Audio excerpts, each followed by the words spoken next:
भागवत भगवान की है आरती आरती। पापियों को पाप से है तारती। जय हो।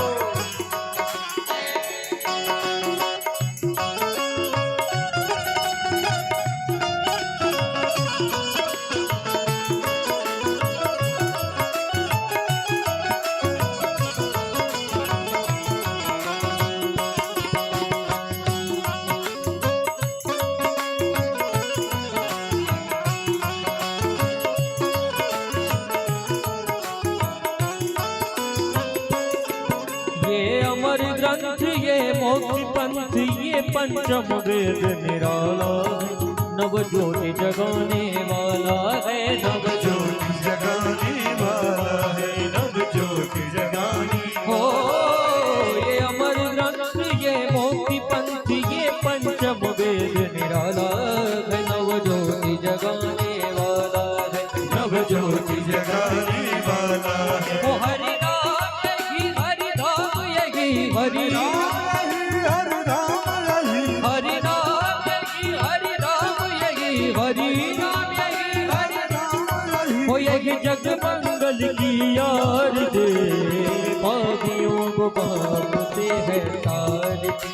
ये आरती भागवत भगवान की है आरती आरती। पापियों को पाप से है तारती।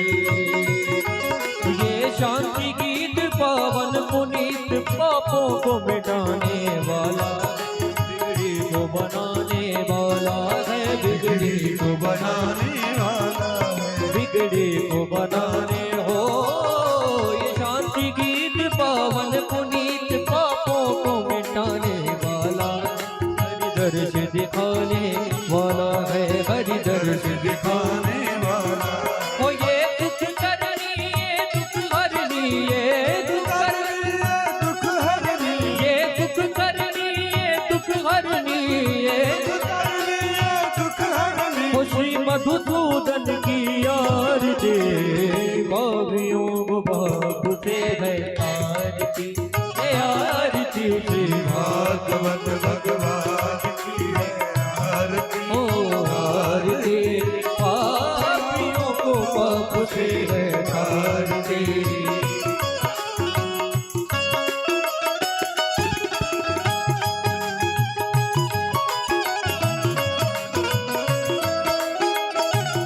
जय जय जय हो।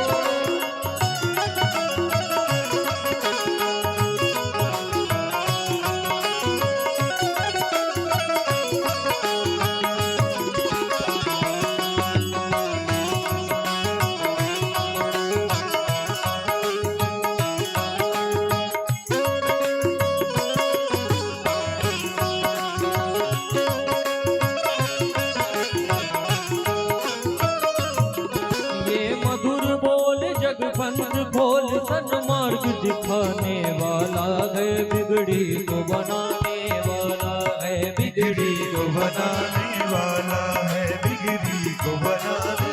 ओ ये मधुर बोल जगपंथ खोल सन्मार्ग दिखाने वाला है, बिगड़ी को बनाने वाला है, बिगड़ी को बनाने वाला है। ओ श्री राम यही घनश्याम यही श्री राम यही घनश्याम। ओ यही प्रभु महिमा की आरती पापियों को पाप से है तारती।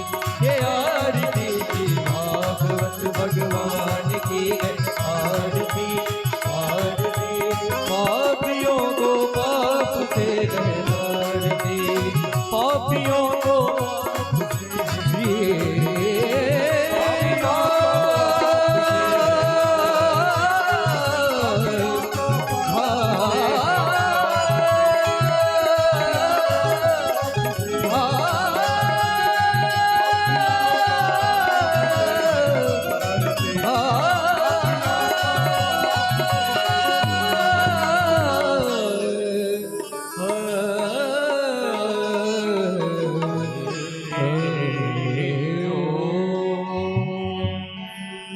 जलेन शीतले गृणं पुष्पै देवता विवन्दनम् आत्मा विवन्दनं मन्त्रपुष्पाञ्जलिः। ॐ जिद्धेन जन्मयजन्तदेवास्तानि धर्माणि प्रथमान्यासन्न देहनाकं महिमानः सजन्तत्र पूर्वे साध्याः सन्ति देवाः ॐ नानासुगन्धपुष्पाणि यथा कालोद्भवानि च पुष्पाञ्जलिरमया दिक्ता गृहाण परमेश्वरः गुरुस्वामं दृष्ट्वाञ्जलिं समर्पयामि प्रणमामि नमस्करोमि नमामि प्रेमसुले भागवत भगवान की जय श्री राधा कृष्ण भगवान की जय श्री हनुमान जी महाराज की जय श्री सुखदेव महाराज की जय श्री व्यास भगवान की जय जय जय श्री राधे श्याम। बोली श्री कुलदेवी शारदा मैया की जय कुलदेवी शारदा मैया की जय हो। आइए हम सभी पूज्य व्यास के स्मरण करेंगे।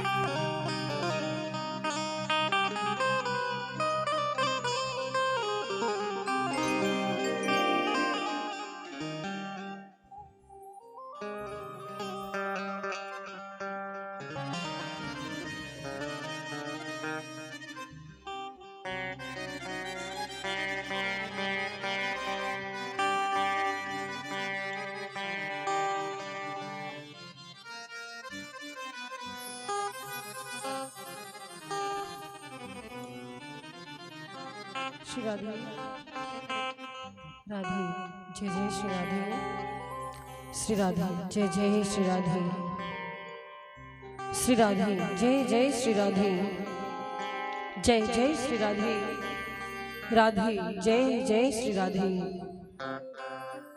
श्री राधे जय जय श्री राधे जय जय श्री राधे श्री राधे जय जय श्री राधे।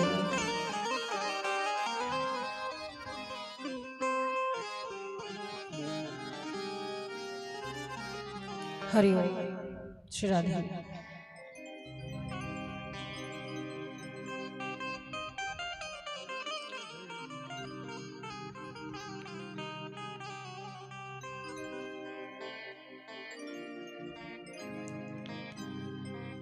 हरि ओम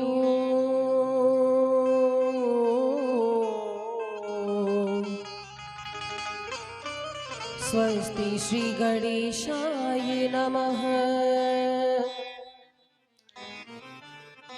श्री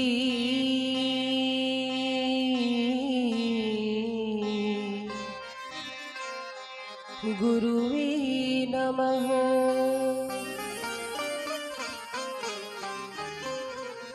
वरिणानामर्थ संघानां रसानां छन्दसामपि मंगलानां च कर्तारो वन्दे वाणी विनायकौ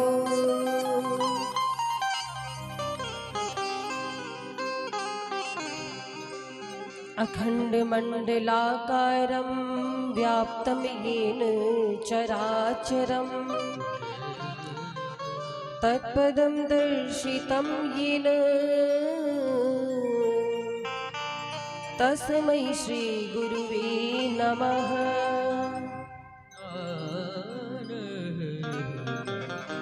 मंगलं कौशलेन्द्राय महनीय गुणाब्धये चक्रवर्ती तनुजाय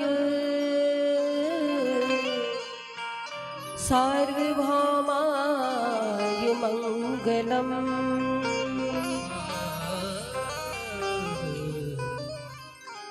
नारायणं नमस्कृत्य नरं चैव नरोत्तमं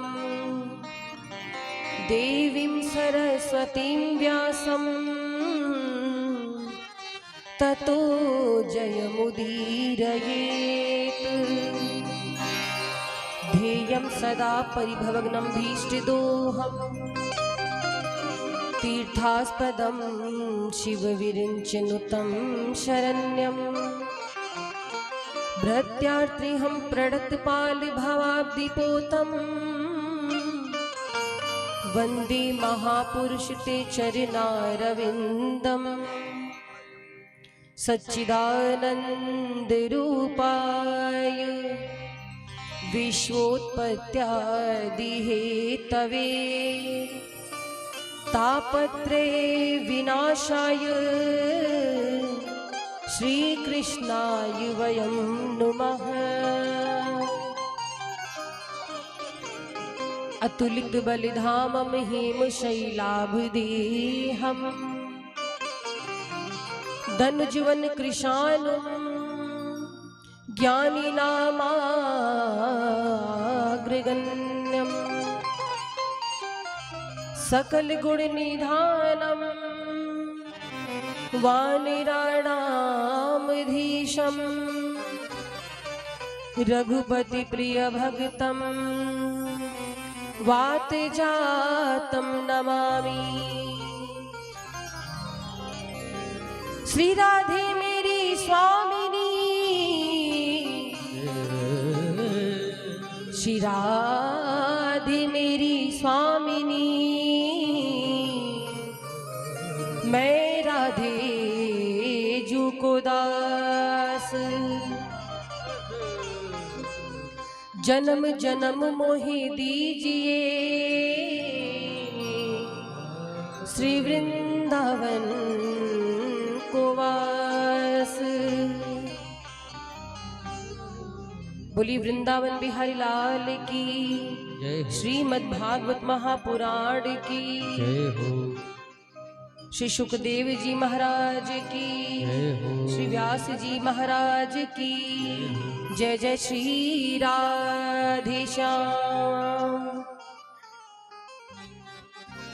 परम मंगलमय परात्पर अखिलेश्वर अकारण करुणावरणालय भक्तवांशा कल्पतरु श्री तड़युदित वीरेंदित पीतांबरधारी श्री बालकृष्ण लाल की वांगमयी प्रतिमूर्ति श्रीमद्भागवत महापुराण की कथा का आज पंचम दिवस है।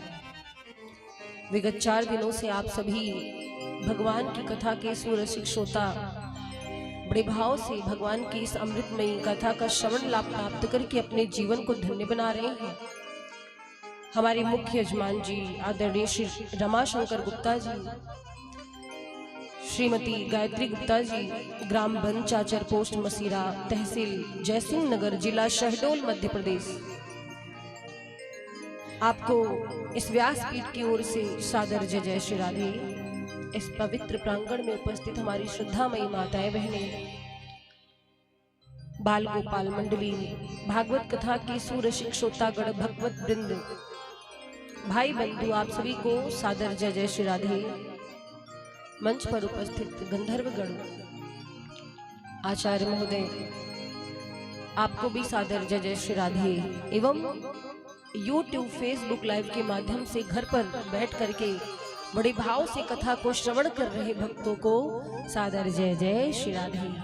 आइए हम सभी आज भगवान की बाल लीला की कथा को श्रवण करें। इससे पूर्व कुछ क्षणों के लिए भगवान नाम संकीर्तन का आश्रय लेंगे, तत्पश्चात कथा को सुनने सुनाने का उपक्रम आरंभ करेंगे। बोलिए वृंदावन बिहारी लाल की जय हो।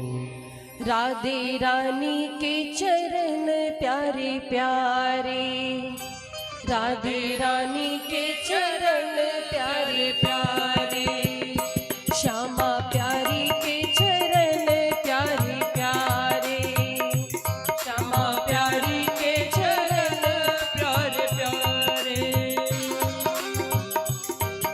पहले सीटी बंद कर दीजिए भैया, पहले सीटी बंद।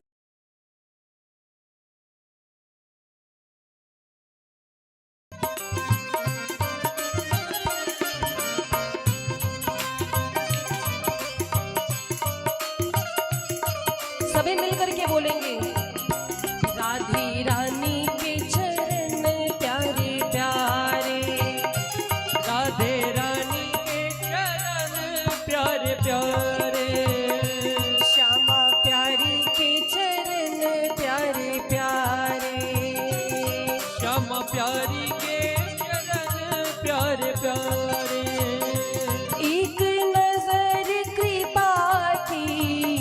कर दो माँ, कर दो माँ, राधे रानी के चरण प्यारे प्यारे, श्यामा प्यारी के चरण प्यारे प्यारे, राधा रानी के चरण प्यारे प्यारे, श्यामा प्यारी के चरण प्यारे प्यारे। तालियों की सेवा करते हुए जय हो।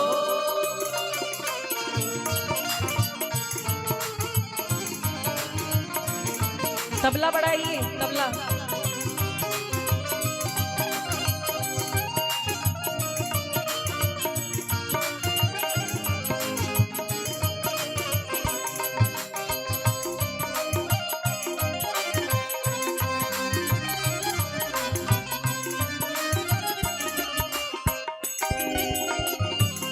जो राधे राधे गाए, भव सागर से वो तर जाए।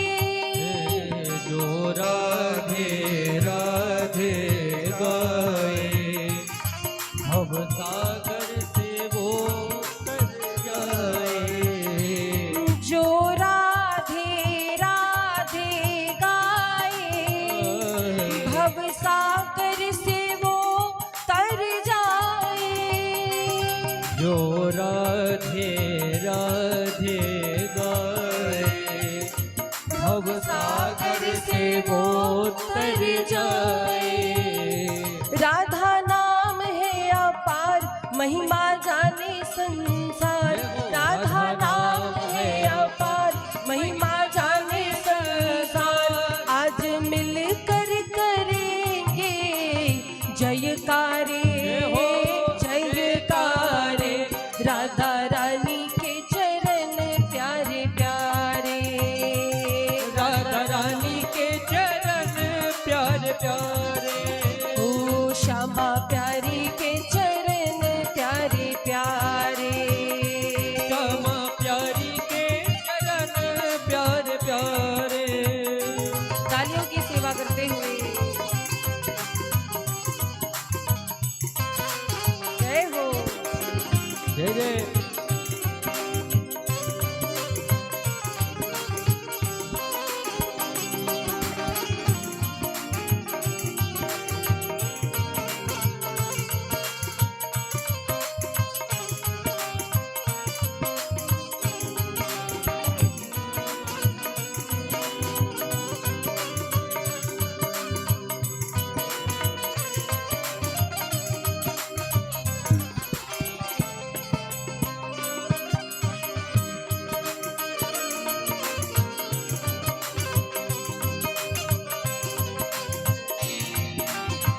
जय हो। जय जय।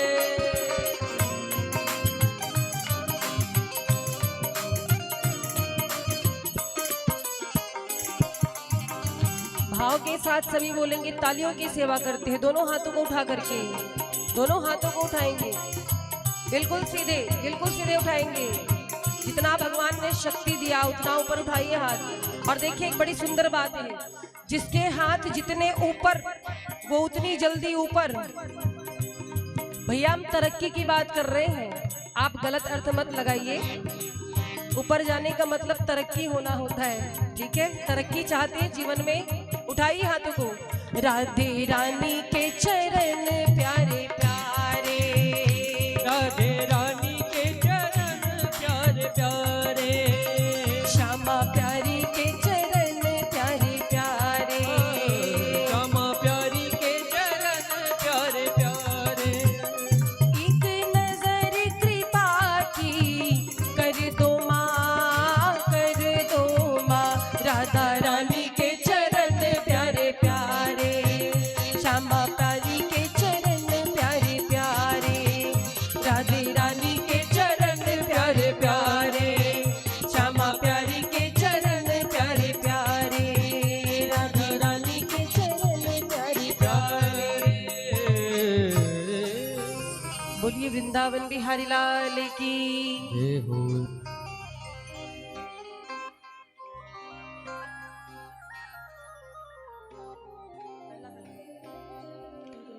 कल आप सभी ने भगवान के अन्यान्य अवतारों की कथा सुनी।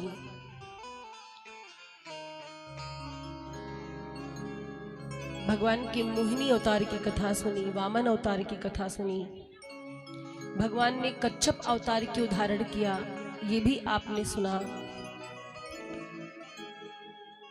भगवान श्री राम जी की चर्चा भई, पर बहुत संक्षिप्त चर्चा भई। राम जी की चर्चा तो विस्तार से कहने की बड़ी इच्छा रहती है, पर समय का अभाव है, क्योंकि शुकदेव जी ने जो परीक्षित जी को कथा सुनाई उसमें भगवान के अन्य अवतारों की कथा संक्षिप्त है और कृष्णा अवतार की कथा विस्तार से है। फिर भी अवध धाम से हो थोड़ी चर्चा तो राम जी की बनती है। ये जो राम जी का चरित्र है ना, इससे हमें जीवन में कुछ सीखने को मिलता है। राम जी की जो कथा है ये हमें समाज में जीना सिखाती है। छोटों का बड़े के प्रति क्या व्यवहार होना चाहिए, बड़ों को छोटे से कैसे स्नेह करना चाहिए, त्याग किसे कहते हैं, ये राम जी की कथा हमें सिखाती है।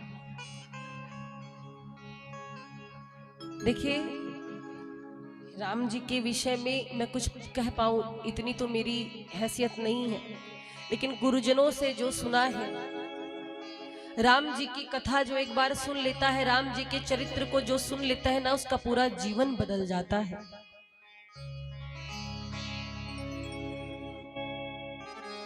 मेरे राघवेंद्र सरकार का स्वभाव ऐसा है।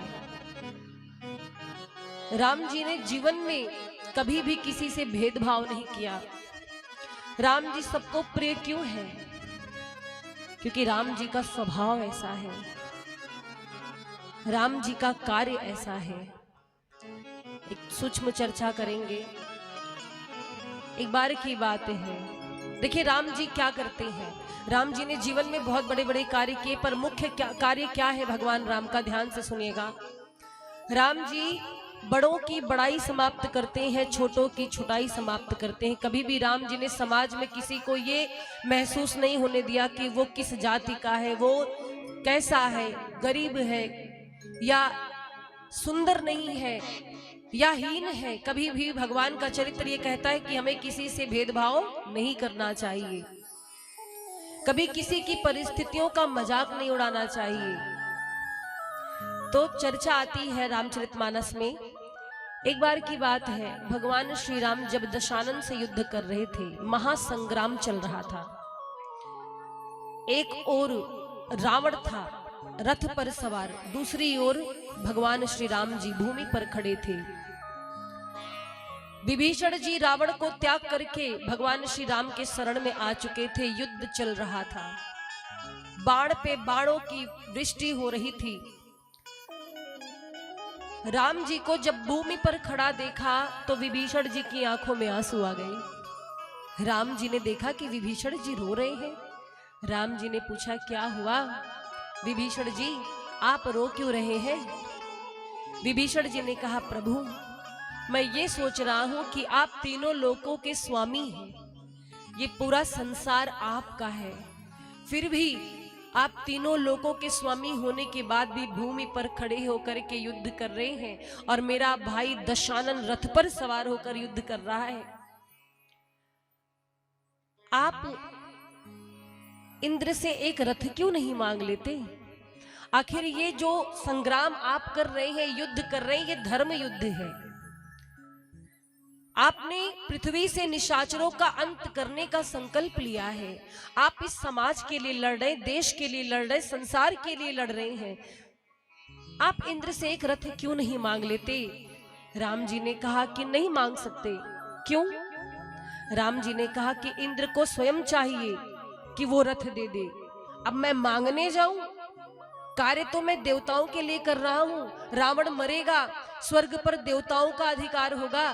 देवताओं को खुद सोचना चाहिए कि मुझे रथ दे दे। अगर इंद्र ने रथ नहीं दिया तो मैं मांगने नहीं जाऊंगा। और देखिए मेरे राम जी का भाव, उन्होंने इंद्र से रथ ना मांग करके आज बड़े को छोटा बना दिया। और उसी जगह मेरे प्रभु श्री राम गंगा जी के तट पर आकर के एक मामूली से केवट से हाथ जोड़ करके नाव मांगते हैं। ये राम जी का भाव है। आज एक केवट को बड़ा बना दिया, तो इंद्र से रथ ना मांग करके भगवान ने बड़े को छोटा बनाया और केवट से नाव मांग करके मेरे प्रभु ने छोटे को बड़ा बना दिया। ये मेरे राम जी के चरित्र की विशेषता है, ये मेरे राम जी का भाव है। देखिए, आप कथा पढ़ते हैं, सुनते हैं, कथाओं का क्रमबद्ध वर्णन ही उद्देश्य नहीं हमारा कि भगवान का जन्म यहाँ हुआ, ये लीला की, इसे मारा, ये संहार किया और फिर चले गए, ऐसा नहीं महाराज। क्रमबद्ध वर्णन आवश्यक नहीं है। इस समाज को कथा से क्या मिलता है ये बहुत जरूरी है। कथा हमें क्या सिखाती है, अपने जीवन में हम क्या परिवर्तन लाएं। खाली कहानी सुन करके और उसे पौराणिक मान करके नहीं जीना है। कथा से हमें कुछ उपदेश मिलते हैं, उन्हें धारण करना है जीवन में। तो भगवान की लीलाओं के पीछे कुछ ना कुछ कारण रहा है। भगवान श्री कृष्ण जी का भाव देखिए। लोग कहते हैं मेरे जीवन में बड़ा कष्ट है, मैं बड़ा दुखी हूं, मुझे बड़ी तकलीफ है, इन्होंने मुझे ऐसा कहा, वैसा कहा, इन्होंने मेरे साथ ऐसा किया। जरा श्री कृष्ण जी का भाव देखिए। भगवान श्री कृष्ण तो अवतरित ही कारागार में हुए थे। सोचिए, जिसका जन्म ही कारागार में हुआ हो, उनके जैसा संघर्ष किसने किया होगा जीवन में, जरा विचार करिए। भगवान श्री कृष्ण जी का अवतार भी हुआ, जन्म भी हुआ, तो कहाँ? कारागृह में। ये अफसोस की बात नहीं है? सब कुछ होते हुए जिनके माता पिता कारागृह में हो।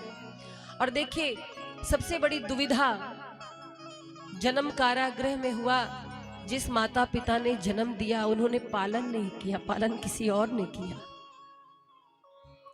इसीलिए भगवान का चरित्र सुन करके हमें धैर्य धारण करना चाहिए कि वो भगवान है, फिर भी कितना कष्ट उनके जीवन में आया, पर सदैव कृष्ण मुस्कुराते रहे, शांति से वेणु निनाद करते रहे।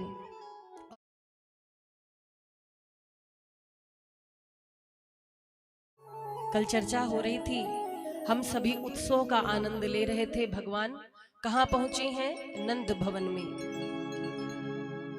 आकाशवाणी हुई कि हे पापी कंस, हे मूर्ख कंस, जिस बहन को इतने प्रेम से तू लेकर के जा रहा है, उसका 8वां लाल तेरा काल होगा। इसी पर कंस का दिमाग डोल गया और महाराज अपनी बहन और अपने बहनोई को यानी वसुदेव जी को कारागृह में डाल दिया। कल आप कथा सुन रहे थे। पहला बालक जब हुआ कीर्तिमान, उसे पृथ्वी पर पटक कर समाप्त कर दिया। इसी प्रकार से 6 बालकों को समाप्त कर दिया पापी कंस ने। 7वें गर्भ के विषय में लोगों को यह सूचना मिली कि देवकी का 7वां गर्भ नष्ट हो गया, जो कि वो गर्भ संकर्षित करके योग माया के द्वारा गोकुल में रोहिणी मैया के गर्भ में पहुंचा दिया गया था। और बलराम जी आए, 8वें गर्भ में भगवान श्री कृष्ण आए। और महाराज भगवान श्री कृष्ण आए तो वसुदेव की ओर, गोकुल की ओर चल पड़े। जब वसुदेव जी जा रहे थे तो मार्ग में यमुना मैया ने देखा, आहा हा, जिन प्रभु की इतने दिन से प्रतीक्षा कर रही थी, उनका अवतार धरती पर हो गया है। मैं इनके चरण छू करके फिर ही इन्हें आगे जाने दूंगी। यमुना मैया भगवान का चरण छूने के लिए अपने वेग को बढ़ाई। जलधारा बढ़ने लगी, वेग बढ़ा और कंठ तक, वसुदेव जी के कंठ तक यमुना मैया का जल आ गया। भगवान श्री कृष्ण ने इशारे से यमुना जी से कहा कि बाबा को डुबाएगी क्या? यमुना जी कहती हैं, तो प्रभु आप ही अपने चरण बाहर कर दो ना, प्रणाम कर लूं, फिर मैं शांत हो जाऊंगी, अपनी लहरों को शांत कर लूंगी। भगवान श्री कृष्ण टोकरी से अपना एक चरण बाहर निकालते करके धीरे धीरे अपने वेग को शांत किया। वसुदेव जी यमुना जी को पार करके गोकुल पहुंचे और वहां पर नंद रानी के जो बिटिया हुई थी, कन्या हुई थी, उसको उठाया टोकरी में और श्याम सुंदर को बगल में लिटा दिया। वसुदेव जी उस कन्या को लेकर के वापस आए, कहां? मथुरा। अच्छा, यहाँ पर एक समझने वाली बात है, जब भगवान श्री कृष्ण अवतरित हुए तो भगवान चुप थे, रोए नहीं थे। क्यों? कहीं मामा जी को पता चल गया कि हम आ गए तो सब गड़बड़ हो जाएगी, अभी बहुत सी लीला करनी है। तो भगवान शांत थे। और जब कन्या आई ना वापस तो जोर जोर से रोने लगी। वसुदेव जी के हाथ पांव में फिर से बेड़ियां लग गईं। इसका अर्थ क्या है?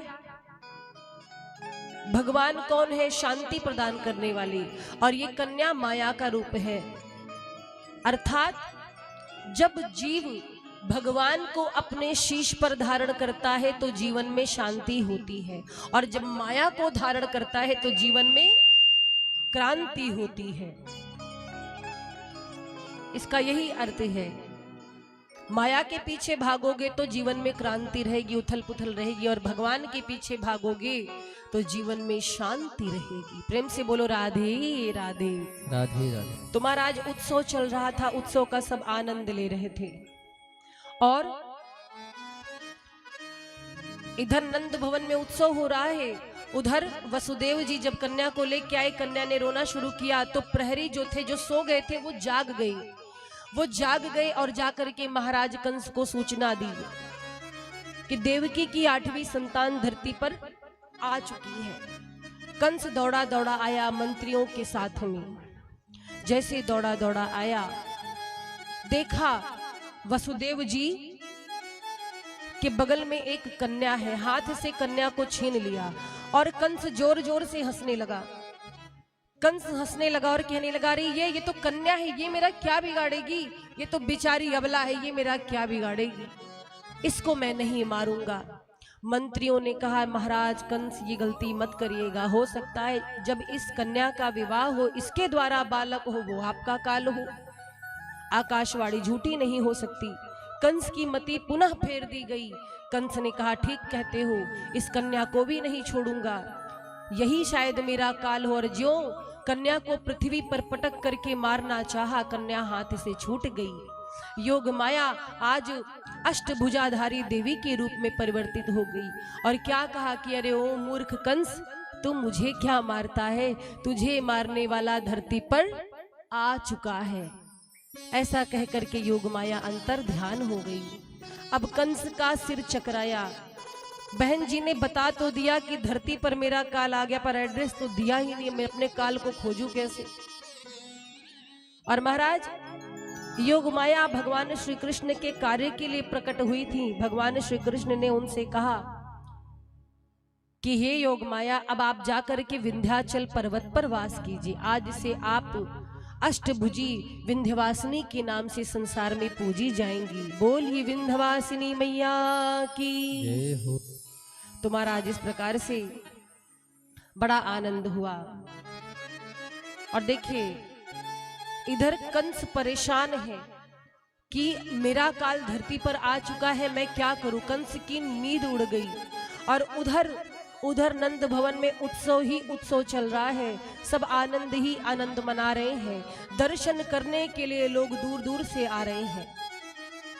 जिसने सुना कि आज नंद बाबा को बुढ़ापे में लाला की प्राप्ति हुई है, सब कहते हैं धन्य हो धन्य हो। और महाराज सब सराहना करने लगे नंद बाबा के भाग्य की। ये तो चमत्कार हो गया, 75 वर्ष की उम्र में इनको बालक हुआ है, इतना सुंदर बालक हुआ है। आपको एक बात कहूं, धर्म कार्य अनुष्ठान सत्कर्म ये कभी व्यर्थ नहीं जाते, इनका फल मिलता अवश्य है। फल में देरी हो सकती है पर मिलता जरूर है। सब कहते हैं कि ब्राह्मणों का आशीर्वाद लग गया नंद बाबा को। ब्राह्मणों को नंद बाबा ने खूब दान किया, खूब पुण्य अर्जित किया, बढ़िया बढ़िया भोजन पवाया, भोग लगाया। आज उन ब्राह्मणों के आशीर्वाद से नंद बाबा को भगवत प्राप्ति हुई है, भगवान के रूप में एक सुंदर सा बालक प्राप्त हुआ है। और देखिए दान की बड़ी महिमा बताई गई है शास्त्रों में। दान का क्या अर्थ है, दान क्यों किया जाता है। देखिए प्रत्येक जीव से कुछ ना कुछ पाप होता है, और ये दान जो है ना, पाप को समाप्त करने की परंपरा है। आप जब किसी को कुछ दान करते हो, ब्राह्मणों को दान करते हो, तो समझिए आप अपना पाप दे रहे हो। आप अपना पाप दे रहे हो ब्राह्मणों को।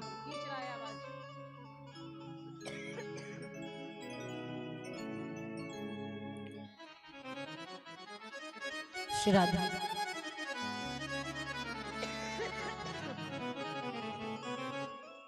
तो ब्राह्मण को दान क्यों दिया जाता है जानते हैं? केवल ब्राह्मण में ही वो सामर्थ्य होता है कि वो किसी के पाप को स्वीकार करके उसे पुण्य प्रदान करे।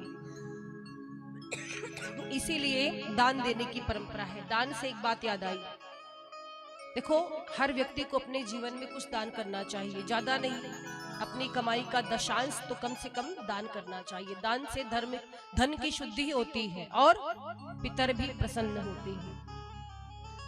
दान पुण्य इसलिए किया जाता है, लोग कहते हैं हमारे आने वाली पीढ़ी प्रसन्न रहे, हमारी जो कुल है वो प्रसन्न रहे। और जिनके पूर्वज खूब दान पुण्य किए होते हैं ना, उनके बच्चे सदैव प्रसन्न रहते हैं, तरक्की करते हैं। तो दान से एक बात याद आई, एक बार की बात है, एक आदमी था, उसका नाम था दानचंद। और वो इतना कंजूस था कि जीवन में कभी उसने दान किया नहीं था। लोग व्यंग्य में उसका नाम दानचंद रखे थे। भगवान ने धन उसको बहुत दिया था, और अगर भगवान ने किसी को धन दिया है तो दान करना चाहिए, नहीं दिया है तो कोई बात नहीं, दिया है तो करना चाहिए। लेकिन कुछ लोग सोचते हैं कि क्या मतलब है, रोज रोज दान करे, जब देखो तब दान करे। महाराज दान करना चाहिए। तो एक बार की बात है, जो दानचंद था, जो कि बड़ा कंजूस था, उसके द्वार पर कुछ लोग धर्म कार्य के लिए चंदा मांगने आए, यज्ञ के लिए। उसने मना कर दिया। उसकी पत्नी बेचारी बड़ी अच्छी थी, बड़ी सीधी थी। वो हमेशा कहती, इतना धन का क्या करोगे, पैसा बहुत है, कुछ शुभ कार्य कर दिया करो। ना तो वो कभी कथा सुनता, ना कोई पूजा पाठ करता। मतलब उसका पैसा धर्म में कभी खर्च हुआ ही नहीं।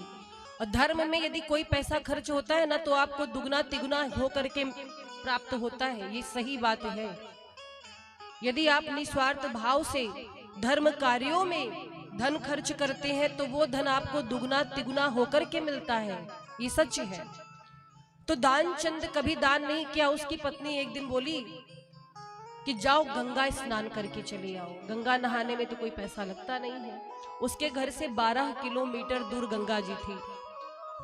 वो खुश हो गया, बोला देवी ये बात तो तुमने अच्छी कही, गंगा नहाने में एक भी रुपया खर्च नहीं होगा, ये काम मैं करूंगा।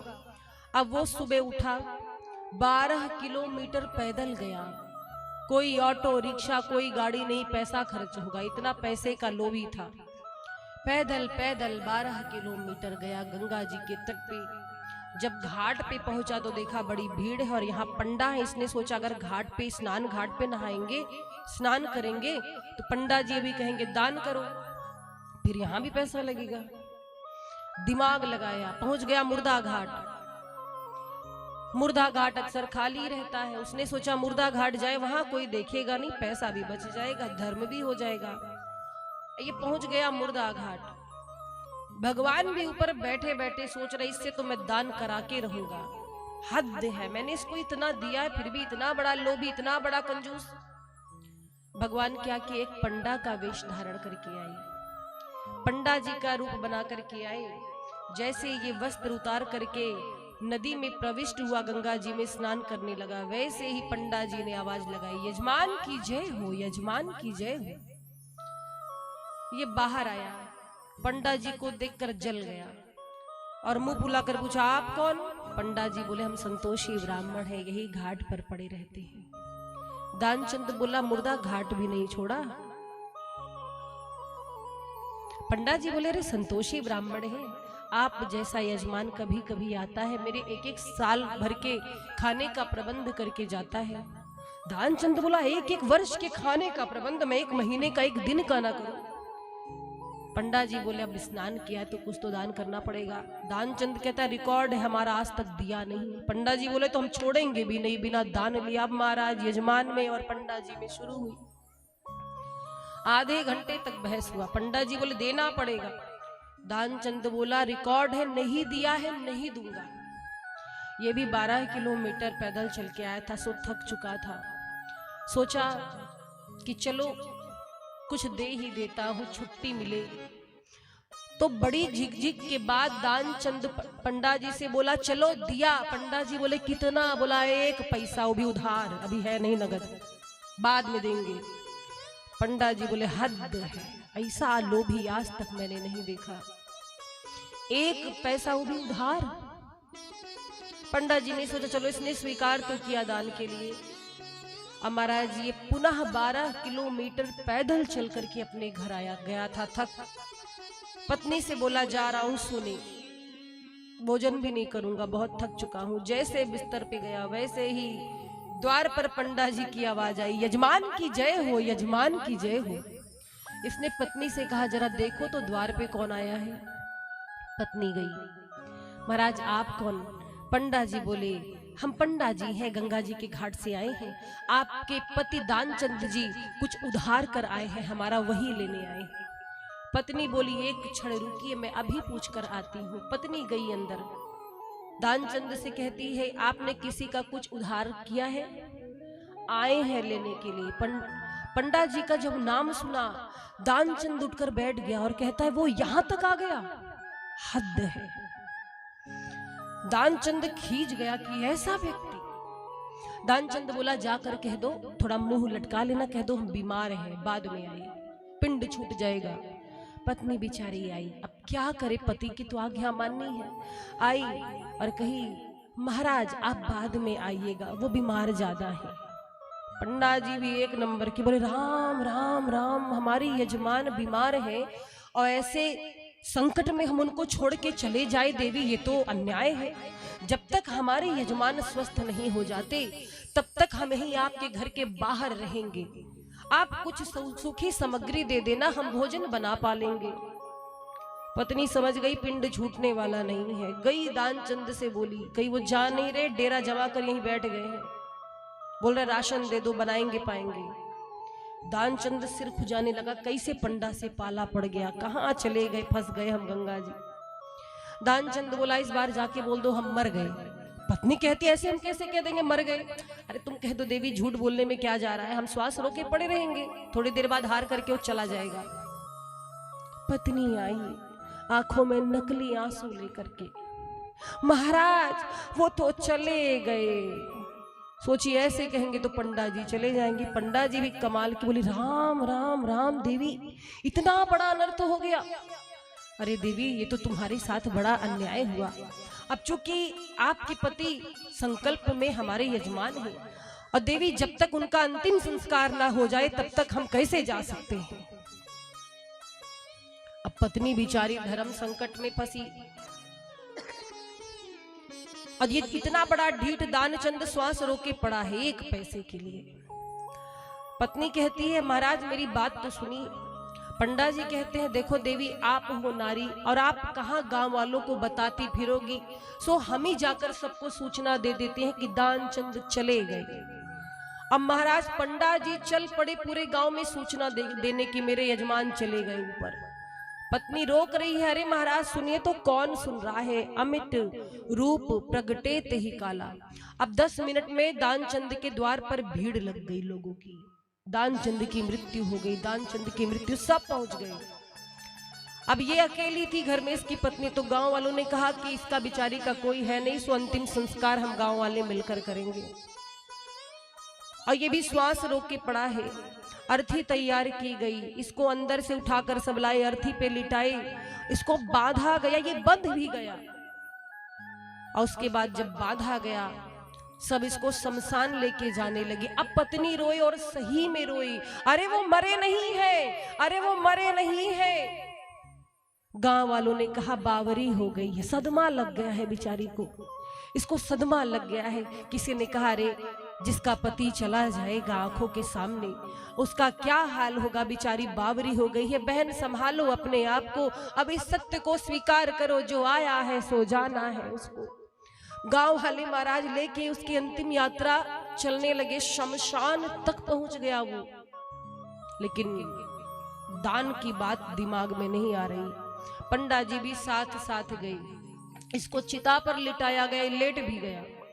पंडा जी को दया लगी, मन में सोच रहा है, अभी तक भगवान सोच रहे मन में कि अभी तक हमने पूरे जगत को नाच नचाया, आज इसने हमको नाच नचा दिया।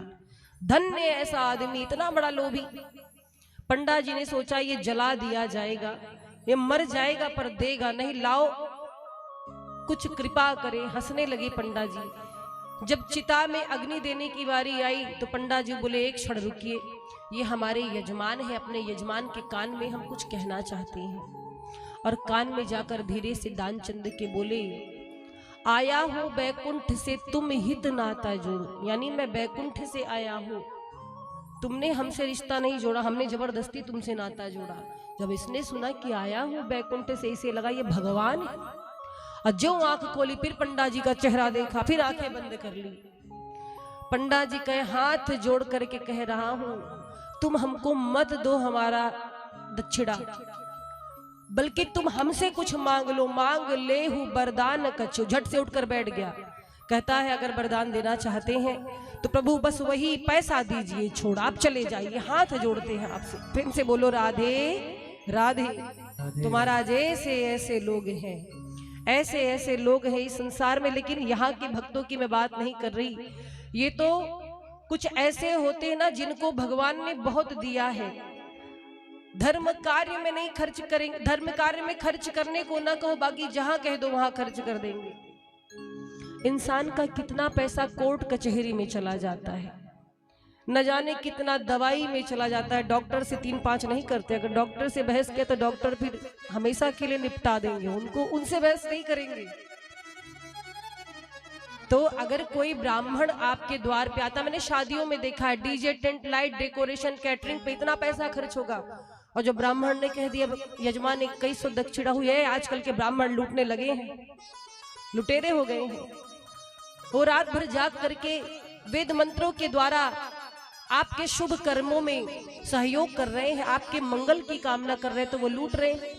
और बाकी के न जाने कितना भोजन नाली में फेंका जाएगा, कितने आइटम ऐसे बन जाते हैं जिसको कोई खाता ही नहीं है।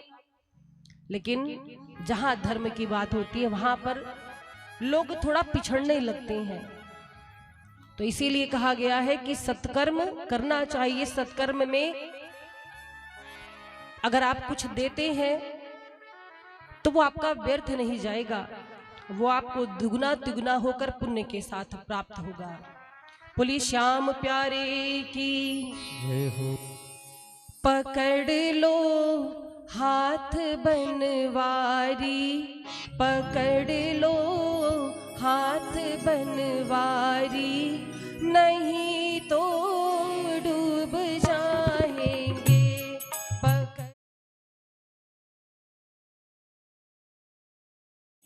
नहीं तो डूब जाएंगे, हमारा कुछ न बिगड़ेगा, हमारा कुछ न बिगड़ेगा, तुम्हारी लाज जाएगी। पकड़ लो हाथ बनवारी, नहीं तो डूब जाएंगे। तालियों की सेवा करते हुए हरि बोल। जय हो।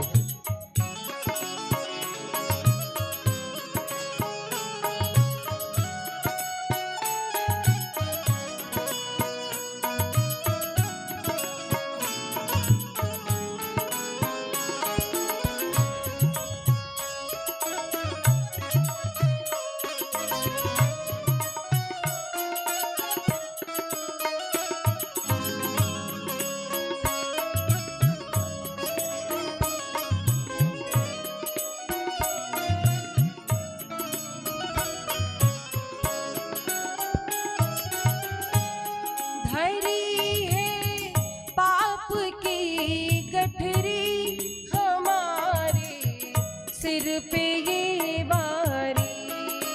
हरी है पाप की गठरी हमारे सिर पे भारी।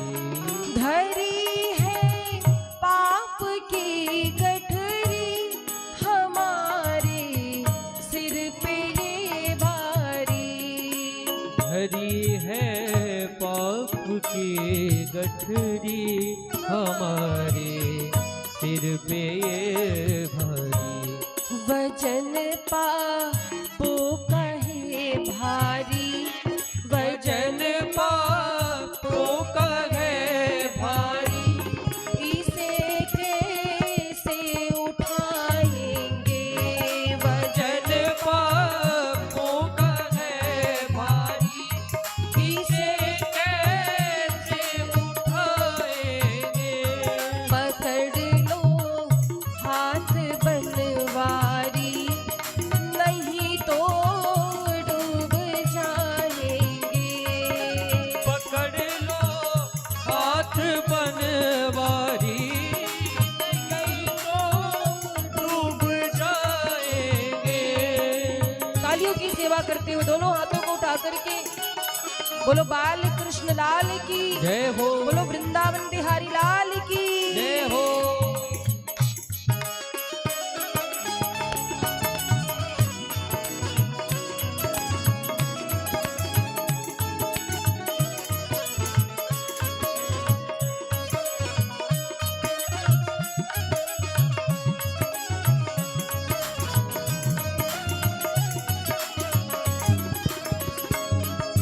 जय जय।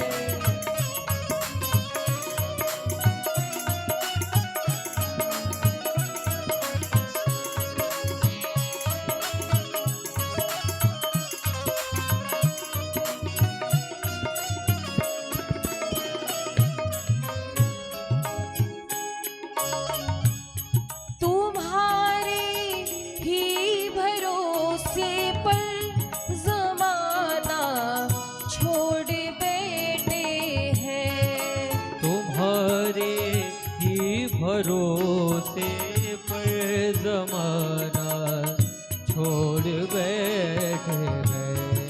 तुम्हारे ही भरोसे पर जमाना छोड़ बैठे हैं। तुम्हारे ही भरोसे पर जमाना छोड़ बैठे।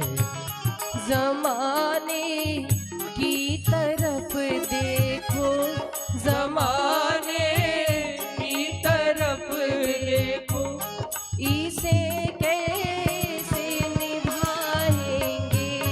जमाने की तरफ देखो, इसे कैसे निभाएंगे। पकड़ लो जय हो, हाथ बनवारी, नहीं तो डूब जाएंगे। पकड़ लो हाथ बनवारी, नहीं तो डूब जाएंगे। नहीं तो डूब जाएंगे। नहीं तो डूब जाएंगे। पकड़ लो हाथ बनवारी, नहीं तो डूब जाएंगे। बोली राधे रानी सरकार की जय हो। तो महाराज इधर नंद भवन में उत्सव चल रहा है, उधर कंस ने क्या किया। कंस ने आपातकालीन सभा बुलाई। जितने उसके मित्र हैं असुर, कौन कौन, अघासुर, बकासुर, व्योमासुर, सबको बुलाया। तृणावर्त, और क्या कहा, सबको सूचित किया कि मेरा काल इस धरती पर आ चुका है, मुझे सूचना मिली है। आप लोग पता लगाओ कि इस 84 कोस के ब्रजमंडल में मेरा काल कौन है। उसको खोज करके मार डालो, मैं अपने काल को जीवित नहीं देख सकता। उसी सभा में पूतना बैठी थी। पूतना कहती है, महाराज कंस क्षमा करें, 84 कोस की ब्रिजमंडल में इतना बड़ा गांव है, किस किस के घर में जा करके पता लगाया जाए कि आपका काल कौन है। कंस ने कहा, एक काम करो, जितने घर में कोई बालक जन्मा होगा तुरंत उसको समाप्त कर दो। जितने भी छोटे बालक होंगे सबको समाप्त कर दो। पूतना कहती है, महाराज ये कार्य मैं कर सकती हूँ। क्यों? बोले, मैं नारी हूँ, मायावी हूँ, मैं वेश बदल करके सुंदर नारी का जा सकती हूँ और कोई मुझ पर संशय भी नहीं करेगा। कंस ने कहा, बहुत अच्छा, आज्ञा दी पूतना को कि तुम जाओ और ये कार्य करके आओ। महाराज इधर उत्सव चल ही रहा था नंद भवन में, तो नंद बाबा को याद हुआ कि महाराज कंस को वार्षिक कर देने का समय आ चुका है। जैसे साल भर में आप सरकार को टैक्स देते हैं ना, वैसे ही मथुरा के राजा कंस वर्ष भर में एक बार कर लेते थे। कर के रूप में क्या लेते थे? दूध, दही, माखन। तो जितने ग्वाल बाल हैं सब बैलगाड़ियों पे दूध, दही, माखन लाद करके कंस तक पहुंचाती थी। नियम था, वर्ष भर में एक बार जाना होता था। तो उत्सव के मध्य याद आया नंद बाबा को कि कंस को वार्षिक कर देने का समय हो गया है। ग्वाल बालों से कहा कि आप लोग उत्सव में मगन रहिए, गोकुल की देख रेख करिए, तब तक हम बूढ़े गोपों के साथ जाते हैं, महाराज कंस को वार्षिक कर दे के आए और कुछ मिठाइयां भी दे देंगे और कह देंगे कि हमको लाला हुआ है, महाराज कंस का आशीर्वाद प्राप्त हो जाएगा।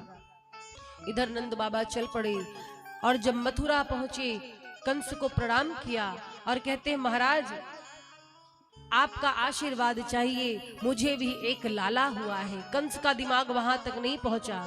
कंस ने बल्कि अपने गले से मोतियों की माला उतार कर नंद बाबा को दिया, आप अपने बालक को मेरी तरफ से ये भेंट पहना दीजिएगा। नंद बाबा कंस से मिलने के बाद कारागृह में गए, वसुदेव जी से भी मिले, वसुदेव जी से हाल चाल लिया। देखिए वसुदेव जी सब कुछ जानते हैं, पर उन्होंने ये बात गुप्त रखी कि आपके यहाँ जो 2 बालक हैं वो मेरे ही लाल हैं, बलराम और कृष्ण मेरे ही पुत्र हैं। तो वसुदेव जी जब नंद बाबा से मिले, नंद बाबा से कुछ देर बातचीत हुई, वसुदेव जी को चिंता लगी थी। देखो माता पिता का भाव ऐसा होता है, बच्चे कहीं भी रहे, माता पिता को बच्चों की सुरक्षा की चिंता लगी रहती है, मेरा बच्चा कैसा होगा, किस हाल में होगा, होता है कि नहीं। तो वसुदेव जी ने नंद बाबा से कहा कि बाबा अगर आपका कार्य हो चुका हो तो आप शीघ्र ही गोकुल लौट जाइए। नंद बाबा बड़े भोले भाले, वसुदेव जी आप ऐसा क्यों कह रहे हैं। नंद बाबा से वसुदेव जी ने कहा कि आजकल बड़े उत्पात होने लगे हैं और आप सब लोग यहाँ आ गए हैं, मुझे भय है कि कोई अनहोनी ना हो जाए।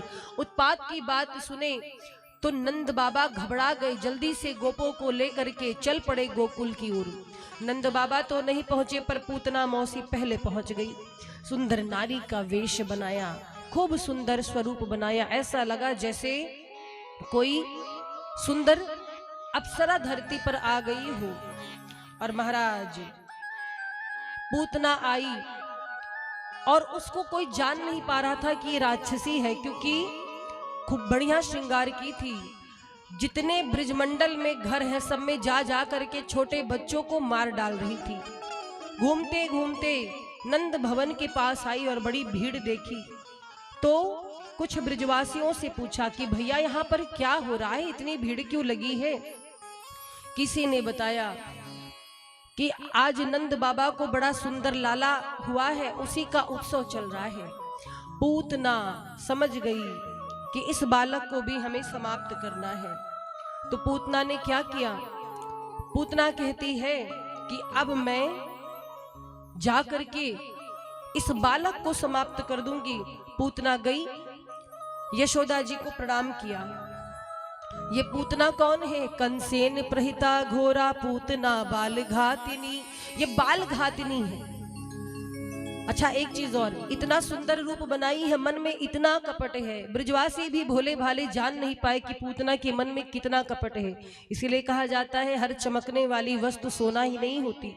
जरूरी नहीं कि जो ऊपर से बड़ा सुंदर दिख रहा है वो मन का भी सुंदर हो। ऐसे भ्रम में नहीं पड़ना चाहिए।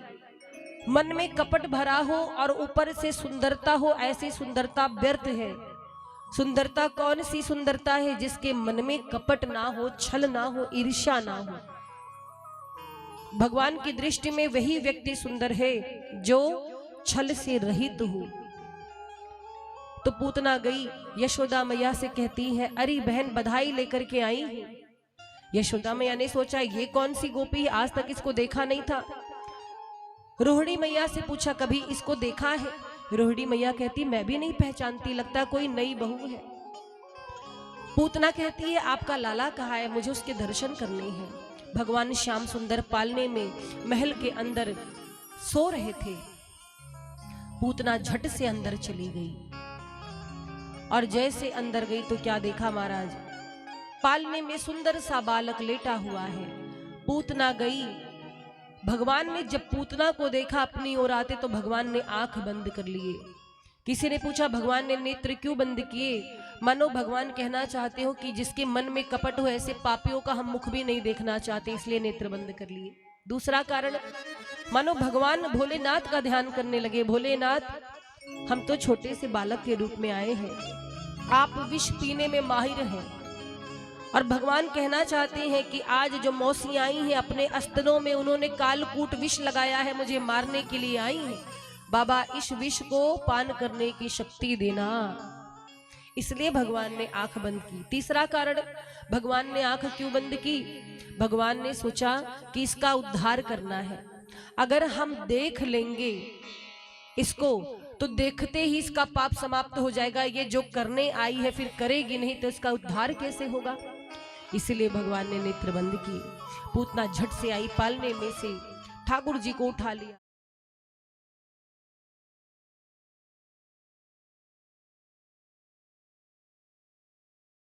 लगी, भगवान ने दूध पान करना आरंभ किया और दूध पीते पीते मानो भगवान पूतना के प्राणों को पीने लगे। और जब दूध पीते पीते पूतना के प्राणों को पीने लगे तो पूतना के शरीर में वेदना होने लगी। वो चिल्लाने लगी, अरे मुझे छोड़ दे, मुझे छोड़ दे, सा मुंच मुंचाल मिति प्रभाषणी, छोड़ दे, जाने दे। भगवान कहते मौसी अब तो हम आपका उद्धार करके छोड़ेंगे। अब आपका दूध पिया है तो फिर मुझे आपका भला भी करना है। और पूतना घर के बाहर भागी, महल के बाहर। भगवान पूतना के शरीर पे ही है और महाराज पूतना का वास्तविक शरीर प्रकट हो गया। अभी तक तो वो बनावटी रूप में थी पर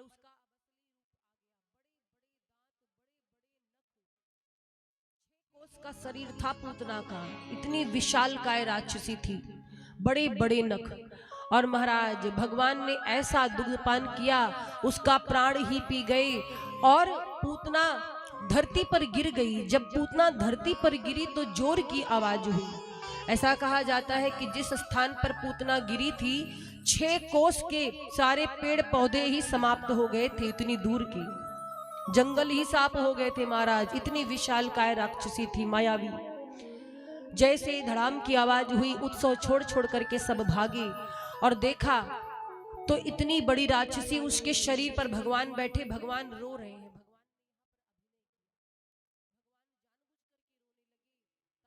तो ये लगे कि इस राक्षसी से मैं डर रहा हूं। सारी गोपियां कहने लगी, वाह रे यशोदा, बुढ़ापे में लाला मिला है इसीलिए तुझे परवाह नहीं, ऐसे ही किसी को भी घर में जाने देती है, अपने बालक को छोड़ दिया। यशोदा मैया आई, गले से लगा करके भगवान श्याम सुंदर को रोने लगी। सोचे कि वसुदेव जी सही कह रहे थे, उत्पात की बात सत्य थी। पूतना के शरीर के कई टुकड़े किए गए, कई टुकड़े किए गए और उसे जलाया गया। और महाराज ये जो पूतना थी कौन थी जानते हैं? जब वामन भगवान राजा बलि के द्वार पे पहुंचे थे तो ये रत्नमाला जो थी राजा बलि की पुत्री, वामन भगवान के सौंदर्य को देख करके उसके मन में भाव आया था कि ये मेरा बेटा होता तो कितना अच्छा होता, धन्य होगी वो माँ जिसने इन्हें दुग्ध पान कराया होगा। वही रत्नमाला पूतना बनकर के आई थी। भगवान ने रत्नमाला के भाव को देखा था, वात्सल्य भाव को, इसीलिए दुग्ध पिया पूतना का। लेकिन जब रत्नमाला को, बलि की पुत्री को ये पता चला था कि ये बामन जो बालक है, ब्राह्मण, ये मेरे पिता का सर्वस्व लूटने के लिए आया है, तो रत्नमाला के मन में द्वेष हुआ था। इसीलिए भगवान ने पूतना का वध किया है। जाकी रही भावना जैसी, प्रभु मूरत देखी तिन्हु तैसी। भगवान आपको आपकी भावना के अनुसार मिलते हैं। कौन कहता है भगवान आते नहीं, आप मीरा के जैसे बुलाते नहीं। भगवान खाते भी हैं, भगवान रोते भी हैं, भगवान नाचते भी हैं, बस वो भाव होना चाहिए। तो महाराज अब सुखदेव जी कथा सुना रहे हैं, कथा सुना रहे हैं परीक्षित जी को कि जब भगवान धरती पर आए तो भोले बाबा कैलाश पर बैठे थे, कैलाश पर बैठे थे और उनके मन में ये अभिलाषा हुई कि मैं भी श्याम सुंदर के दर्शन करने जाऊं। भोले बाबा भी आए, लेकिन वेश बदल करके आए। भोले बाबा वेश बदल करके आए ताकि कोई पहचान न सके। आए धरती पर और पहुंच गए गोकुल में, नंद भवन के बाहर आवाज लगाते हैं, मैया जरा बाहर आओ। यशोदा मैया ने सोचा कोई कुछ मांगने आया होगा। यशोदा मैया ने सोचा कोई बाबा आए होंगे कुछ मांगने। यशोदा मैया कुछ अनाज फल लेकर बाहर निकली। भगवान श्याम सुंदर अंदर सो रहे थे। भोले बाबा से कहती है लीजिए बाबा। बाबा कहते हमको ये नहीं चाहिए, तो बोले हमें आपके लाला का दर्शन करना। यशोदा जी बोलती नहीं बाबा, मैं अपने लाला को बाहर नहीं निकाल सकती, क्योंकि अभी अभी गोकुल में इतना उत्पात हुआ है, मैं अपने बच्चे को बाहर नहीं निकाल सकती। और आपका वेश देख करके मुझे भय लग रहा है, मेरा बालक डर जाएगा। आपको और कुछ चाहिए तो मांग लो। भोले बाबा कहते हैं कि मैं इतनी दूर से ठाकुर जी का दर्शन करने आया हूं, दर्शन किए बगैर जाऊंगा तो नहीं। बाबा ने अपने मन में कहा हे प्रभु, हम तो उतनी दूर से चले आए, अब 2 कदम बाहर आप आइए। गए नंद भवन के बाहर, बैठ गए, तपस्या करने लगे, भगवान की आशा में बैठे हो। अब भगवान श्याम सुंदर की लीला आरंभ हुई। भगवान श्याम सुंदर ने क्या किया, जब देखा कि मैया मुझे बाहर नहीं निकाल रही, पालने में लिटाई है और मेरे भक्त जो कैलाश के निवासी हो मेरी प्रतीक्षा कर रहे हैं, तो ठाकुर जी को दया आई। ठाकुर जी ने रोना आरंभ किया। पालने में लेटे लेटे जोर जोर से रो रहे हैं। यशोदा मैया ने सोचा ये क्या हो गया, अभी तो दुग्ध पान करा के इसको सुलाया था, ये रो क्यों रहा है। बहुत प्रयास करती हैं, ठाकुर जी चुप नहीं होते। यशोदा मैया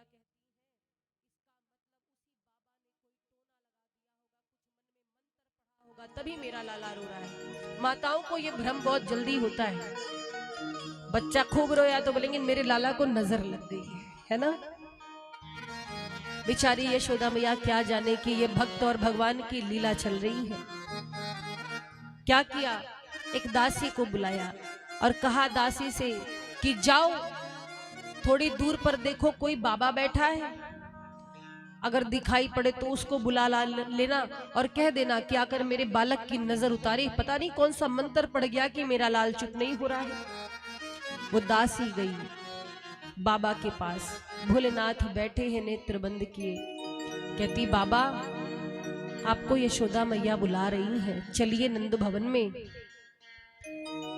चल रे योगी नंद भवन में, यशुमती मात बुलावे। चल रे योगी नंद भवन में, यशुमती मात बुलावे। वाके लाल को नजर लगी तो पे राई नोन करावे। पहले राई और नमक से नजर झाड़ते थे ना, तो कहती है कि चलिए बाबा आपको बुलाया जा रहा है। भोले बाबा आए। अब ठाकुर जी अभी तक तो रो रहे थे, जैसे बाबा आए वो मुस्कुराहट आई महाराज, लगे खिलखिला करके हंसने। अब मन ही मन एक दूसरे को प्रणाम कर रहे हैं। भगवान भोलेनाथ श्याम सुंदर को प्रणाम करते हैं, श्याम सुंदर बाबा को प्रणाम करते हैं। और क्या कहा, कहते बाबा अब आप यहीं ब्रजमंडल में रहिए। बाबा कहते हमें कैलाश जाने दीजिए, बात भक्त और भगवान की हो रही है। यशोदा मैया बलैया लेती, आज मेरा लाला कितना हंस रहा है, बाबा आप ही ने कुछ किया था। भगवान शिव कहते हैं मैया हम क्या कर सकते, किया तो आपके लाला ने मुझ पर जादू है।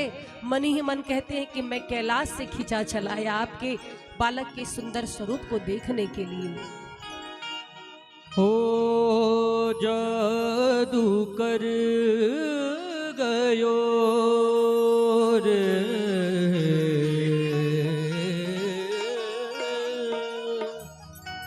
हो जादू कर गयो यशोमत को ये लाल, जादू कर गयो यशोमत को ये लाल, जादू कर गयो यशोमत को ये लाल, कर गयो यशोमत को ये लाल।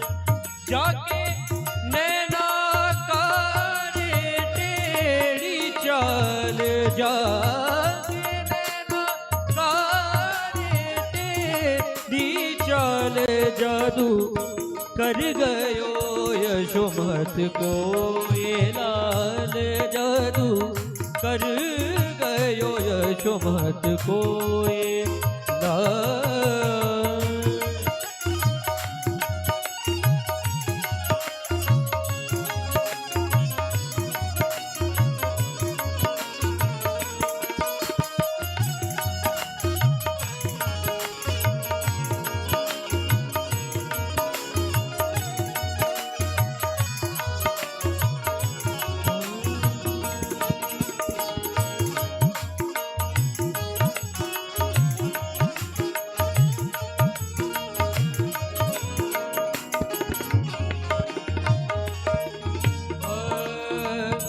निंदिया नया विरोध सतावे, निंदिया नया विरोध सतावे, सौत मुरली मोहे जगावे, सौत मुरली मोहे जगावे।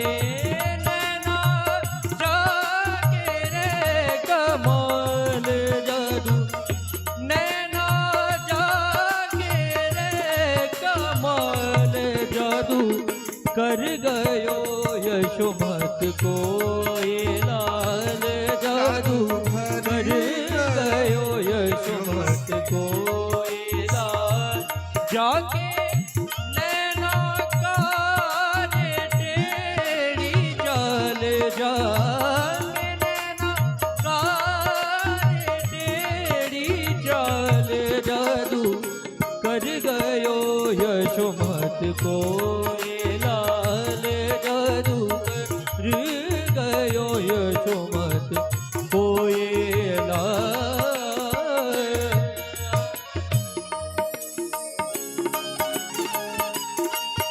तालियों की सेवा करते हुए हरि बोल। जय हो।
करुणा की है आस दराती।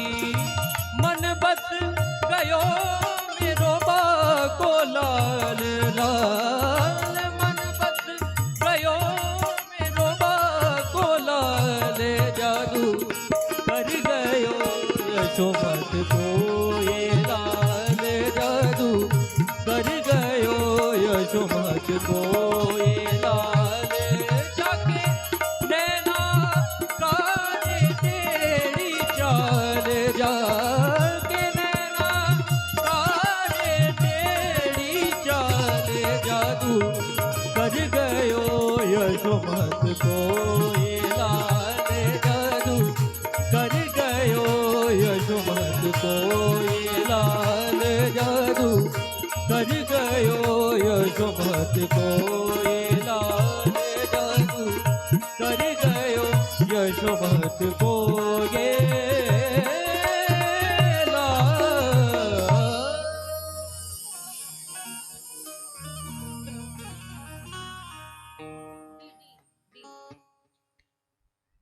राधे श्री राधे राधे। बोलिए वृंदावन बिहारी लाल की। भगवान भोलेनाथ ने जब दर्शन किया, श्री ठाकुर जी का दर्शन करके वापस कैलाश जाने लगे। ठाकुर जी फिर रोने लगे। मैया कहती ये क्या हो गया। अब ठाकुर जी मन में कह रहे बाबा आए तो अपनी मर्जी से थे, पर जाओगे आप मेरी मर्जी से। और जब कहने लगे तो भोले बाबा मुस्कुराई। माँ यशोदा कहती है बाबा आप यही रह जाओ ना, अभी तक मेरा लाला कितना रो रहा था, आपने कोई ऐसा मंत्र पढ़ा है, देखिए मेरा बालक कितना खिलखिला करके हंस रहा था, और आप जा रहे तो देखो फिर ये रो रहा है। मैं तो चाहती हूँ कि आप यही ब्रज में वास कीजिए, मत जाइए ना बाबा। माँ यशोदा हाथ जोड़कर भोले बाबा से प्रार्थना करती हैं। क्या कहा, रह रे योगी नंद भवन में ब्रज में बासो कीजे, रह रे योगी नंद भवन में ब्रज में बासो कीजे, जब जब मेरो लाला रोवे तब तब दर्शन दीजे। और महाराज कहा जाता है आज भी नंद भवन के बाहर भगवान भोलेनाथ श्याम सुंदर की प्रतीक्षा में है। उनका नाम क्या पड़ा, आश्वेश्वर महादेव। अब भी भगवान भोलेनाथ प्रभु की आस में बैठे हैं। यहीं बैठ करके इन्होंने तपस्या की थी, इसीलिए भोलेनाथ का नाम आश्वेश्वर महादेव पड़ा। बोलिए आश्वेश्वर महादेव की जय हो। तो महाराज इस प्रकार से भगवान ने रोने का अभिनय किया, अपने कैलाश से आए हुए भक्त को दर्शन दिया। आगे सुखदेव जी बाल लीला की कथा सुना रहे हैं। बताते हैं परीक्षित जी को कि गोकुल में आए दिन कोई ना कोई संकट आता रहता था। कंस एक एक करके किसी न किसी को भेजता रहता। जब ठाकुर जी 3 माह के हुए तो शक्टासुर आया। भगवान के करवट बदलने का उत्सव हो रहा था। ठाकुर जी ने पहली बार जब करवट लिया था तो उसका भी उत्सव मनाया गया, और शक्टासुर आया, छकड़े में बैठ गया। भगवान ने अपने चरण से प्रहार किया, शक्टासुर का उद्धार किया। उसके बाद जब भगवान 1 वर्ष के हुए तो तृणावर्त बवंडर का रूप लेकर के आया। दैत्यो नाम्नः तृणावर्तः कंस भृत्या प्रणोदितः चक्रवाति स्वरूपेण जहरासीन मर्भकम। ये तृणावर्त कौन था? कंस का ही भाई था, और महाराज उसे कंस ने भेजा था किस लिए? भगवान जी को समाप्त करने के लिए, क्योंकि कंस समझ गया था कि हो ना हो,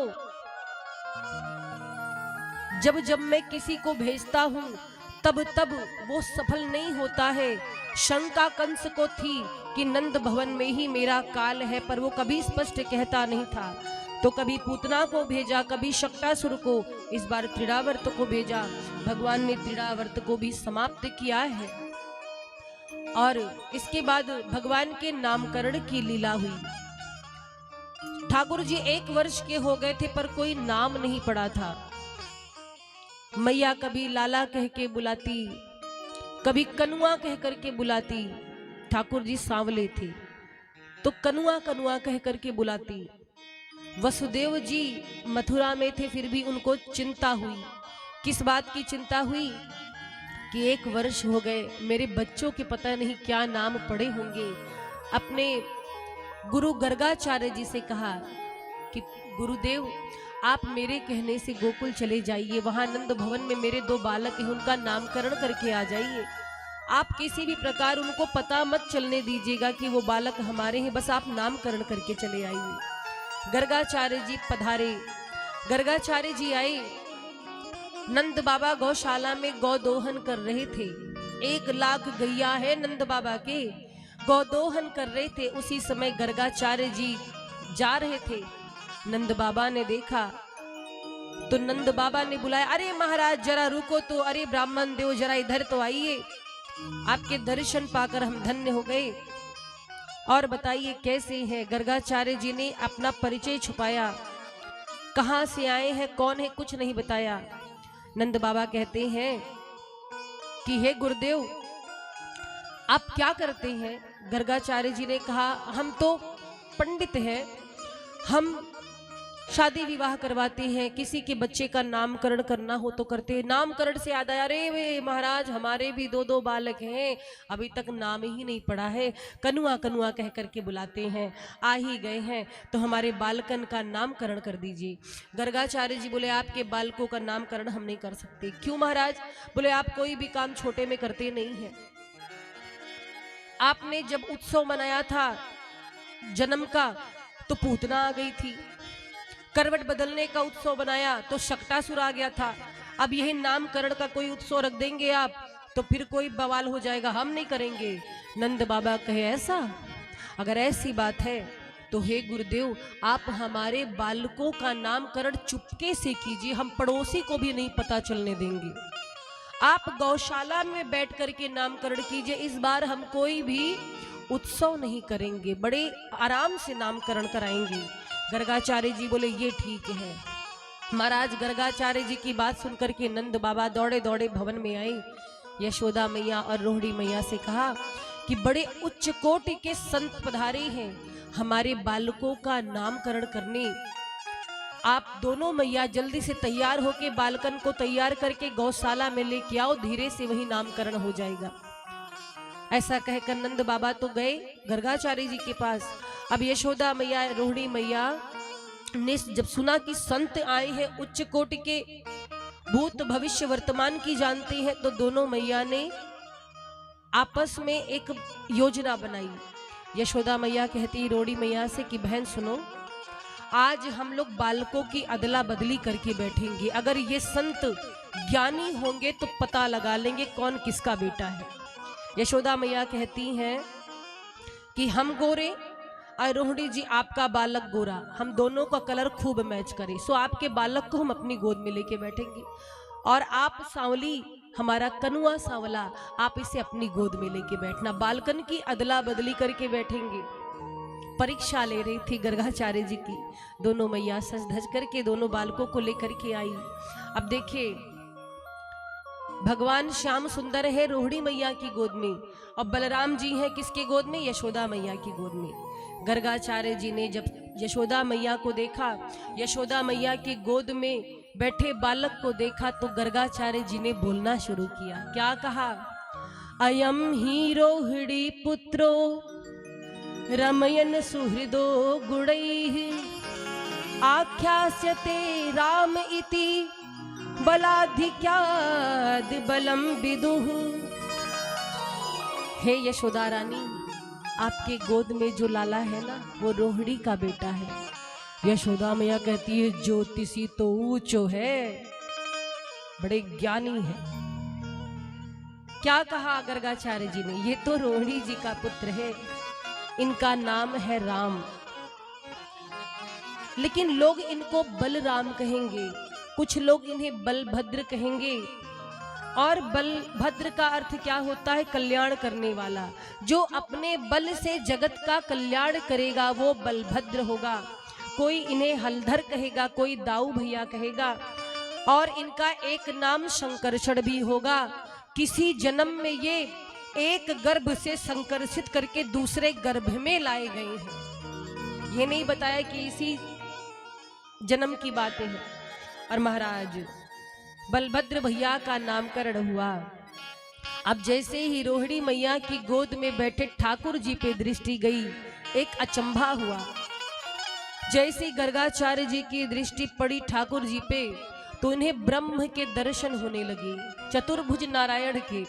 जैसे ही माँ रोहिणी के गोद में दृष्टि गई, ठाकुर जी एक मुस्कान बिखेर दिए। और जैसे मुस्कान बिखेरे महाराज गर्गाचार्य जी को ब्रह्म के दर्शन होने लगे। त्राटक समाधि लग गई। मुख खुला का खुला रह गया, आंख खुली की खुली रह गई। ना हिलते हैं ना डूलते हैं, क्योंकि उन्हें ब्रह्म के दर्शन हो रहे हैं। अब आप सोचो, कोई व्यक्ति आपके सामने बैठा हो, उसकी आंख खुली रह जाए, उसके हाथ ना हिले, श्वास भी ना ले, तो आपको क्या लगेगा? चले गए, यही लगेगा ना। दोनों मैया सोच रहे हैं कि बाबा बोल क्यों नहीं रहे हैं, अब ये तो ब्रह्म के दर्शन कर रहे हैं। यशोदा मैया कहती हैं, बाबा काहे को मेरे घर में आकर पधार गए, पधारना होता तो वही बाहर पधार जाते। अच्छा ज्योतिषी ले आए, घर में आते ही चले गए ऊपर। नंद बाबा कहते ऐसे नहीं, बड़े उच्च कोटि के संत हैं। दोनों मैया आधे घंटे तक प्रतीक्षा करती रही। गर्गाचार्य जी कुछ बोल नहीं रहे। जैसे मैया ने हाथ पकड़ करके झकझोरा, बाबा आंखें खोलो, आंख खुली। गर्गाचार्य जी अब समाधि से बाहर आए और मुस्कुराने लगे। और जैसे कहा कि आपका जो ये बेटा है, ये साक्षात नारायण, जैसे कहने चले कि नारायण है, वैसे ठाकुर जी ने इशारा किया, अरे बाबा पोल मत खुलवाओ, बताना मत कि हम भगवान हैं। मैया हमें पलना झुलाती है, माखन खिलाती है, गोद में लेकर लाड लडाती है, और जो तुमने बता दिया कि हम नारायण हैं, तब तो हमको एक अलमारी में बंद कर देगी। क्योंकि भगवान की पूजा कैसे होती है, एक अलमारी में पैक कर दिया भगवान को, सुबह 2 अगरबत्ती, शाम को 2 अगरबत्ती। कुछ कुछ माताएं जाती हैं भोग लगाने गुड़ का, तो गुड़ और बर्फी भगवान की नाक पे चिपका देती हैं, ऐसा भोग लगाती हैं। बोलो सही कह रहे कि नहीं? एकदम चिपका देंगी नाक पे ही भगवान के। ठाकुर जी बोले ऐसी पूजा हमको नहीं चाहिए। किसी किसी दिन मैया लोग बोल देंगे, प्रभु आज देर हो गई, आज हमें नहाए नहीं, आज तो बस प्रणाम कर लेते, हम तो भूखे ही रह जाएंगे, पोल मत खुलवाओ बाबा। तो जैसे कहा गर्गाचार्य जी ने कि साक्षात नारायण, ठाकुर जी ने संकेत कर दिया, तो बात बदल दी गर्गाचार्य जी ने। बोले आपका ये जो बेटा है, ये यशोदा का पुत्र है, और ये साक्षात नारायण के समान गुणों वाला होगा। यशोदा मैया बड़ी खुश हुई। और क्या कहा? कहते हैं कि इसके बहुत सारे नाम होंगे, एक नाम नहीं, बहुत नाम होंगे। बहूनि सन्ति नामानि रूपाणि च सुतस्य ते गुणकर्मानुरूपाणि तान्यहं वेदनो जना। कहते हैं कि गुण और कर्म के अनुसार संसार में इनके बहुत नाम होंगे। कोई माधव कहेगा, कोई गोविंद कहेगा, कोई मधुसूदन कहेगा, कोई मुरलीधर कहेगा, कोई वासुदेव कहेगा। यशोदा मैया ने कहा वासुदेव क्यों? अब गर्गाचार्य जी बहाना बना रहे हैं, कहते किसी जन्म में, ये बहुत पहले किसी जन्म में वसुदेव जी का भी पुत्र था। यशोदा मैया कहती वाह, भूत वर्तमान भविष्य तीनों की जानते, ज्योतिषी तो बड़े ऊंचे हैं। अंत में गर्गाचार्य जी ने कहा कि एक राज की बात बताऊं, आपके बेटे के बहुत सारे विवाह होंगे। प्रेम से बोलो राधे राधे। इस प्रकार से भगवान के नामकरण की लीला हुई।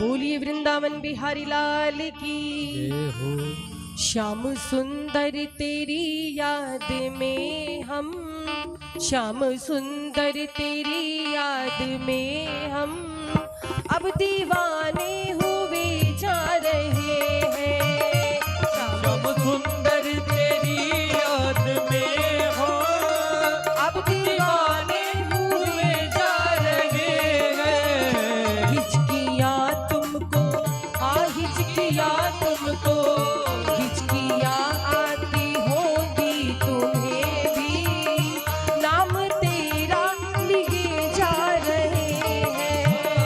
हिचकिया आती होगी तुम्हें भी, नाम तेरा लिए जा रहे हैं। तालियों की सेवा करते हुए जय जय हो।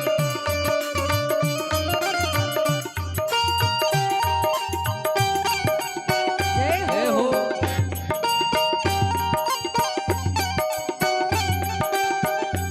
बोलो श्याम प्यारे की।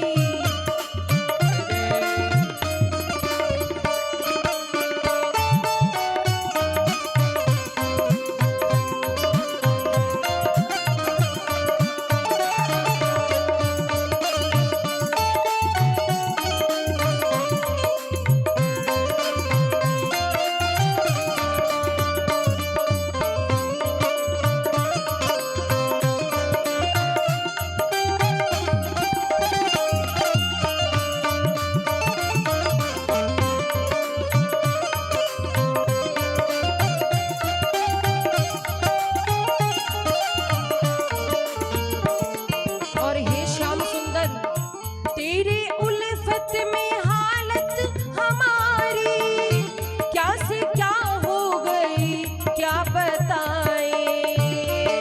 उल्फत में हालत हमारी क्या से क्या हो गई क्या बताए।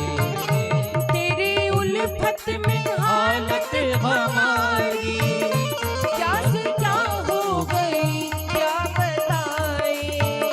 तेरी उल्फत में हालत हमारी क्या से क्या हो गई क्या बताए। लोग कहते हैं जय हो। वो लोग कहते हैं, लोग कहते हैं जिंदा हो कैसे। लोग कहते हैं जिंदा हो कैसे, और हम हैं जिए जा रहे हैं। लोग कहते हैं जिंदा हो कैसे, और हम हैं जिए जा रहे हैं। श्याम सुंदर तेरी याद में हम अब दीवाने हुए जा रहे हैं। श्याम सुंदर तेरी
बुझती नहीं है।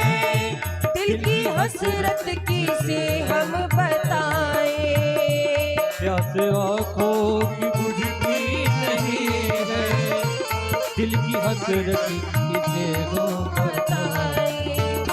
तुम समुंदर हो तुम समुंदर हो, तुम समुंदर हो, एक बूंद पिला दो, प्यासे हम तो मरे जा रहे हैं। तुम समुंदर हो एक बूंद पिला दो, प्यासे हम तो मरे जा रहे हैं। श्याम सुंदर तेरी याद में हम अब दीवाने हुए जा रहे हैं। श्याम सुंदर तेरी याद में हम अब दीवाने हुए जा रहे हैं। जय हो।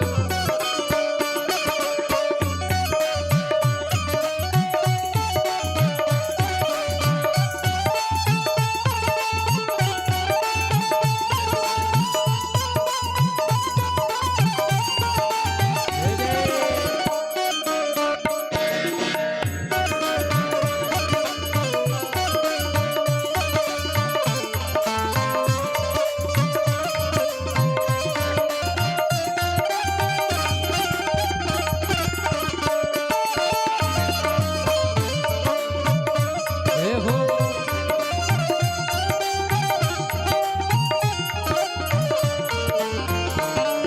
और जब से तुमसे है दिल ये लगाया, हम बेगाने हुए सारे जग से। तुमसे है दिल ये लगाया, हम बेगाने हुए सारी जग से। तुमसे है दिल ये लगाया, हम बेगाने हुए सारे जग से। जब से तुमसे है दिल ये लगाया, हम बेगाने हुए सारी जग से। और ठोकरे खा के ठोकरे खा के ठोकरे खा के मीरा के जैसे हम जहर ये पिए जा रहे हैं। ठोकरे खा के मीरा के जैसे हम जहर ये पिए जा रहे हैं। श्याम सुंदर तेरी याद में हम अब दीवाने हुए जा रहे हैं।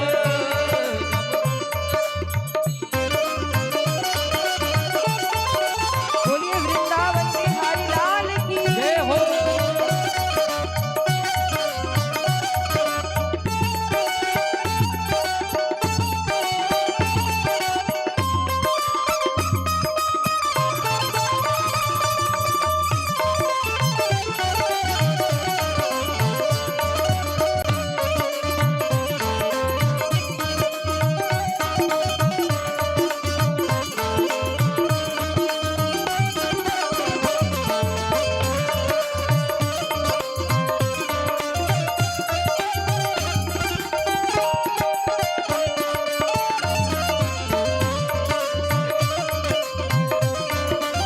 जय हो।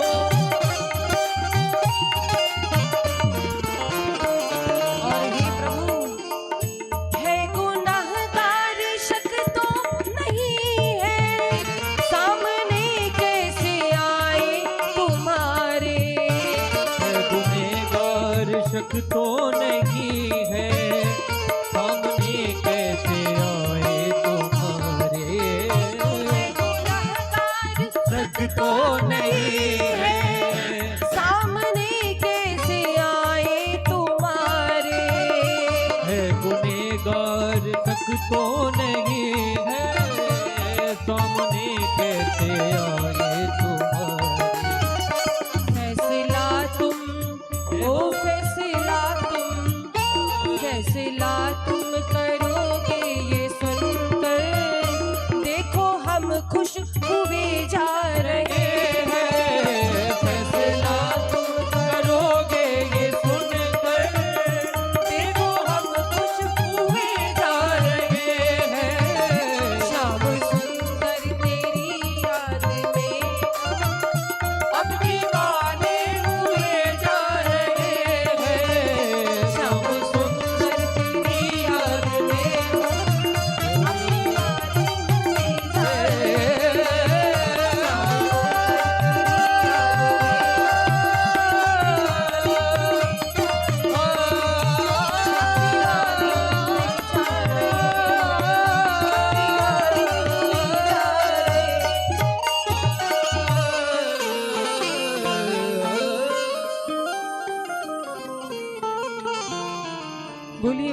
बिहारी लाल की। जय हो। देखो महाराज, भगवान के नामकरण की लीला हुई। अच्छा, हर किसी का एक बुलाने वाला नाम होता है और एक प्रसिद्ध नाम होता है ना। ठाकुर जी का नाम क्या पड़ा? कृष्ण। कृष्ण नाम पड़ा। भगवान श्याम वर्ण के कृष्ण नाम पड़ा, लेकिन यशोदा मैया उन्हें क्या कहती है? कनुआ कनुआ कहती है। सबका कुछ प्राइवेट नाम होता है बुलाने का ना। अच्छा, कहीं कहीं हमने देखा है कोई छोटी सी बच्ची है, गुड़िया जैसे बिल्कुल, उसका नाम गुड़िया पड़ गया। लोग प्रेम से गुड़िया गुड़िया बुलाने लगे। अच्छा, छोटी तो अच्छा लग रहा है, गुड़िया गुड़िया कर रहे। अब सोचिए वही जब 60 साल की बुढ़िया हो जाएगी तो कोई गुड़िया कहेगा तो अच्छा लगेगा? कैसा लगेगा?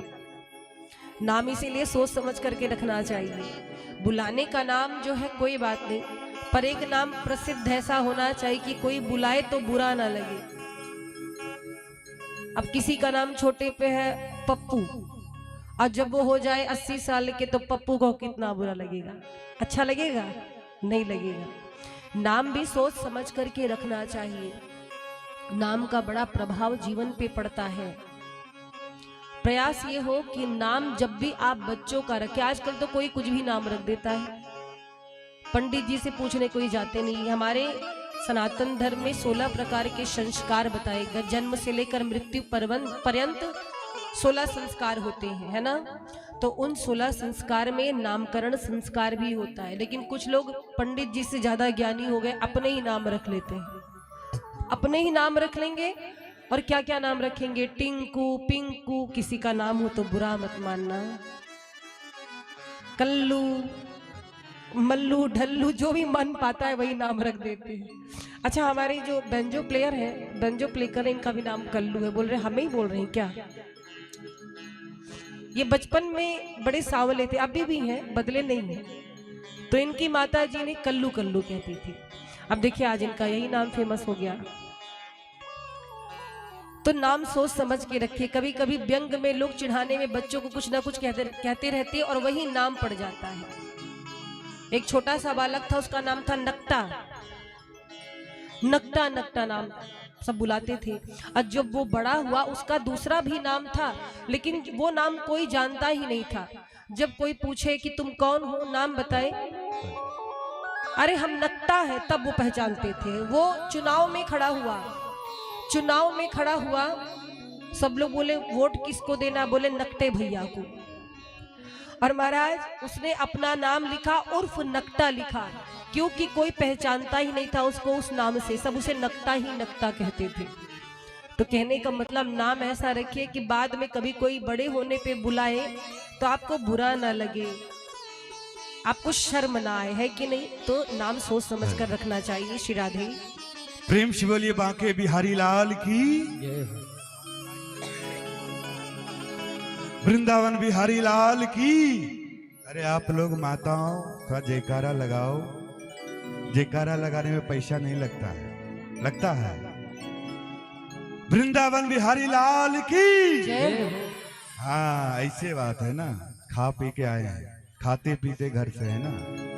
तो इस श्रीमद् भागवत सप्ताह ज्ञान यज्ञ में आज पंचम दिवस के सायंकाल के बेरा में कुछ भक्त लोग आए हैं, उनको मंच पे बुलाना चाहेंगे। श्रीमान शिव प्रसाद सिंह बघेल, जनपद अध्यक्ष जयसिंह नगर। शिव प्रसाद सिंह बघेल, जनपद अध्यक्ष जयसिंह नगर से हैं। यदि है पंडाल तो मंच पे आने का प्रयास करेंगे। ठाकुर जी को पुष्प अर्पित करके और व्यास जी के द्वारा अंग वस्त्र से सम्मानित होंगे राजेंद्र द्विवेदी जी। श्रीमान राजेंद्र द्विवेदी जी, आप भी मंच पे आने का प्रयास करेंगे। जिनका भी नाम लिया जाएगा आप लोग आने का प्रयास करें। पुष्पराज सिंह जी व्यवहारी से हैं। श्रीमान पुष्पराज सिंह जी व्यवहारी से हैं, आप भी मंच पे आने का प्रयास करें। ठाकुर जी को पुष्प अर्पित करके और व्यास जी के द्वारा अंग वस्त्र से सम्मानित होंगे।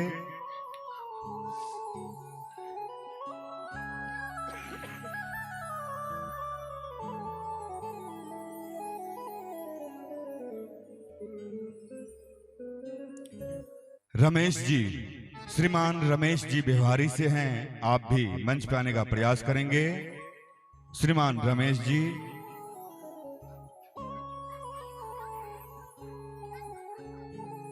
कमल गुप्ता,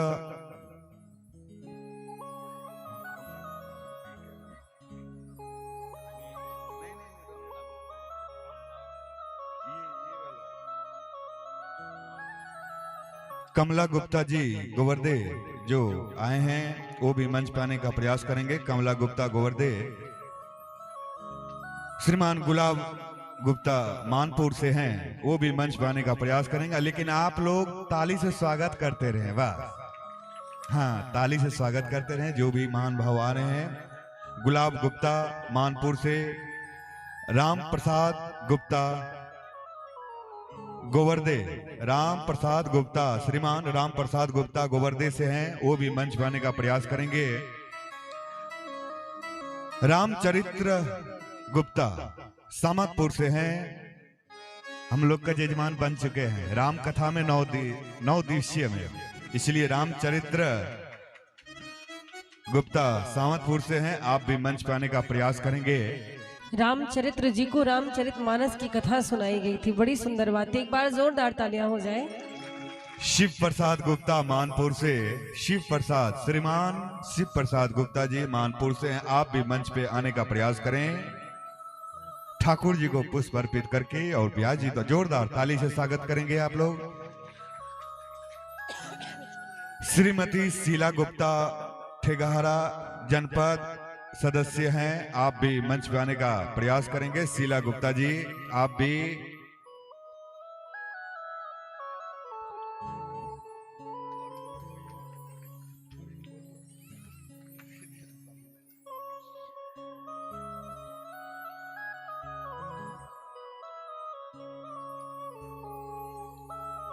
जोरदार ताली से आप लोग स्वागत करेंगे।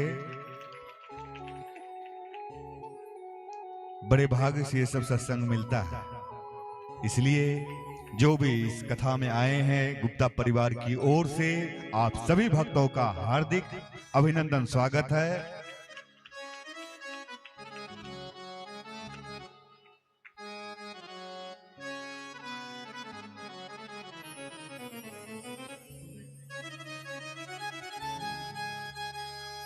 ठाकुर जी को पुष्प अर्पित कर देंगे। शीला गुप्ता जी जनपद सदस्य हैं।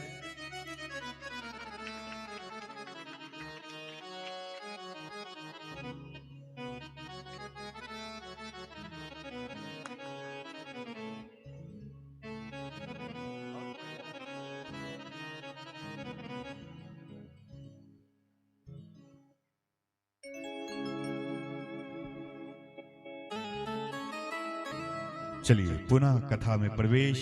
आज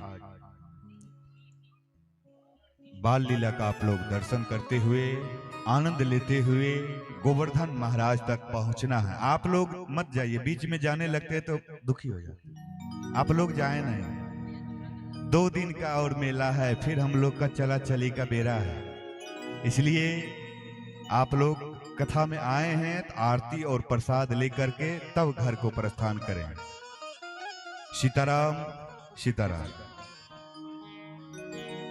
बोलिए वृंदावन बिहारी लाल की जय हो। सुखदेव जी परीक्षित जी से कहते हैं, परीक्षित जी अब आप भगवान की कौन सी लीला सुनना चाहते हैं? परीक्षित जी कहते हैं हमें भगवान की वो सबसे विशिष्ट लीला सुननी है जिसके लिए पूरे संसार में वो प्रसिद्ध है, माखन चोरी की लीला। भगवान ने माखन चोरी क्यों की? कुछ लोग कहते हैं चोरी करना पाप है, चोरी नहीं करना चाहिए, और सच है।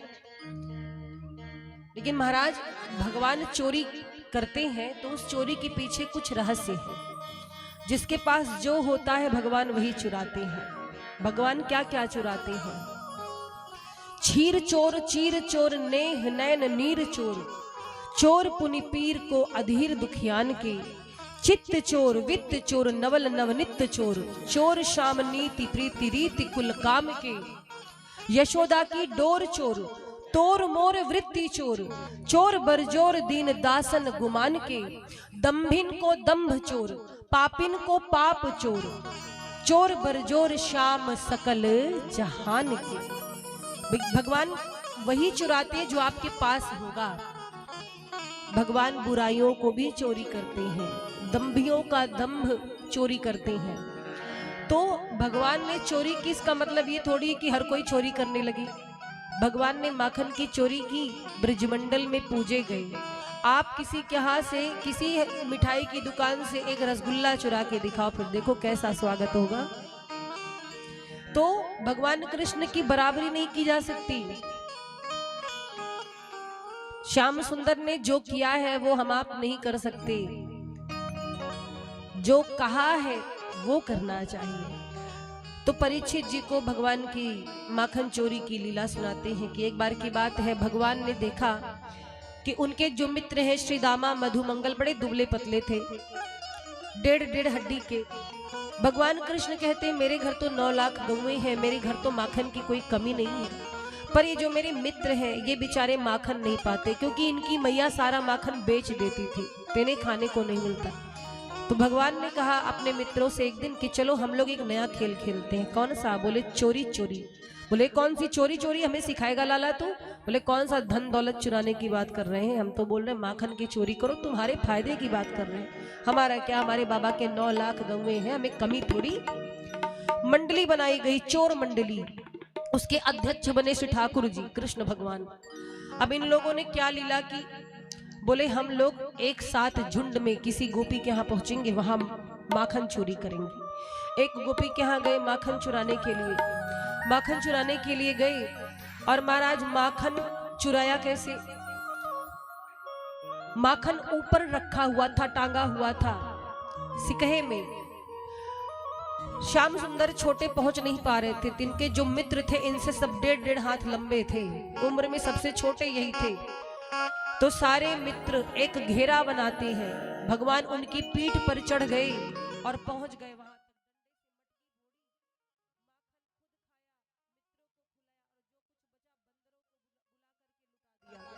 पूरा घर फैला दिया।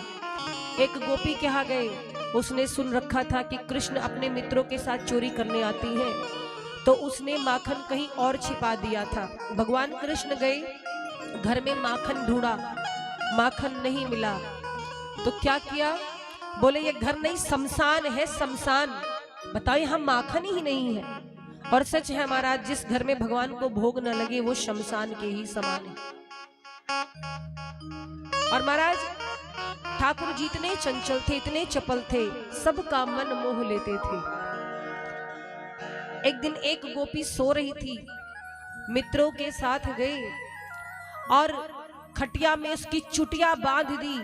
वो गहरी नींद में थी और हौवा कह के भागे। वो बेचारी उठी डर करके, जैसे उठी खटिया सहित भूमि पर गिर पड़ी, उसको चोट लगी। बोली कल तू आना तब तुझे बताती हूँ। कुछ ना कुछ शरारतें प्रभु करते रहते। तो इनकी चोरी से सब गोपियां तंग आ गई थी। वास्तव में गोपियां खुद चाहती थी कि भगवान श्याम सुंदर मेरे घर चोरी करने आए। क्यों? इसी बहाने ठाकुर जी के दर्शन तो मिलेंगे। और वास्तव में गोपियां कौन है? कोई नारी नहीं, साधारण नारी नहीं है, ये वेदों की ऋचाएं हैं। वेदों ने भगवान का गुणगान तो बहुत किया था, पर भगवान की लीला का दर्शन नहीं कर पाए थे, इसीलिए वेदों की ऋचाएं सब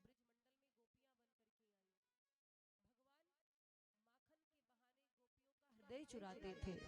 तो एक दिन की बात है, इनकी चोरी से ऊब करके सारी गोपियां एक साथ आज मां यशोदा के द्वार पर पहुंची।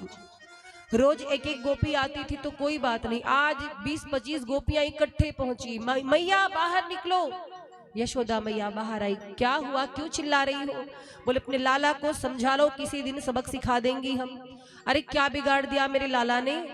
अरे आपका लाला 1.5 फुट का है, कमाल बहुत बड़े बड़े करता है, माखन चोरी करता है। यशोदा मैया बोली 100-200 ग्राम माखन मेरा बेटा क्या खा लिया, तुम लोग तो घर सिर पे उठा ली हो, अरे मेरे घर से ले जाना। बोली मैया बात माखन की नहीं, घर को गंदा कर देता है। यशोदा मैया कहती राजी राजी दे दोगी तो काहे के लिए ऐसा उद्दंडता करेगा? बोली राजी राजी। एक दिन मैंने कहा लाला तू माखन इधर उधर मत बिखराना, तू प्रेम से बैठ जा, मैं तुझे खिलाती हूँ। तो पता है आपके लाला ने क्या कहा? यशोदा मैया बोली क्या कहा? गोपी कहती, इसने कहा मुझे भिखमंगा समझी हो क्या? हम भीख मांगने आए हैं तुम्हारे घर में? मेरे घर में 9 लाख गऊ हैं, खाऊंगा तो चोरी करके खाऊंगा, चैलेंज करके गया हूं मैं। यशोदा मैया कहती है तो तुम लोग ऊपर टांग दिया करो माखन, इतना परेशान करता है मेरा बेटा। बोली वाह रे मैया, वो भी करके देख लिए। ये है तो 1.5 फुट का, लेकिन वहां भी पहुंच जाता है। इसके इससे भी लंबे लंबे मित्र हैं। और तो और ये खुद खाता है, मित्रों को खिलाता है। न जाने बानरन से क्या इसकी यारी है, ये बानरों को भी बुला लेता है, बंदर भी खाते हैं। और सच है महाराज, बंदरों से यारी है श्री ठाकुर जी की। त्रेता युग में जब वानरों ने भूखे रह करके माँ सीता की खोज की थी, सूखे पत्ते खा करके, तो भगवान श्री राम ने कहा था कि वानरों, त्रेता में तुमने मेरी जानकी की खोज की है, भूखे प्यासे रहकर द्वापर में जब कृष्ण बन करके आऊंगा, खूब माखन मेवा मिश्री खिलाऊंगा। इसीलिए भगवान एक संकेत करते तो बानर दौड़े दौड़े चले आते हैं। तो सारी गोपियां आज शिकायत करती हैं, मैया ये हमें छेड़ता है, हम लोग जल भरने के लिए जाती हैं तो हमारी मटकी भी फोड़ देता है।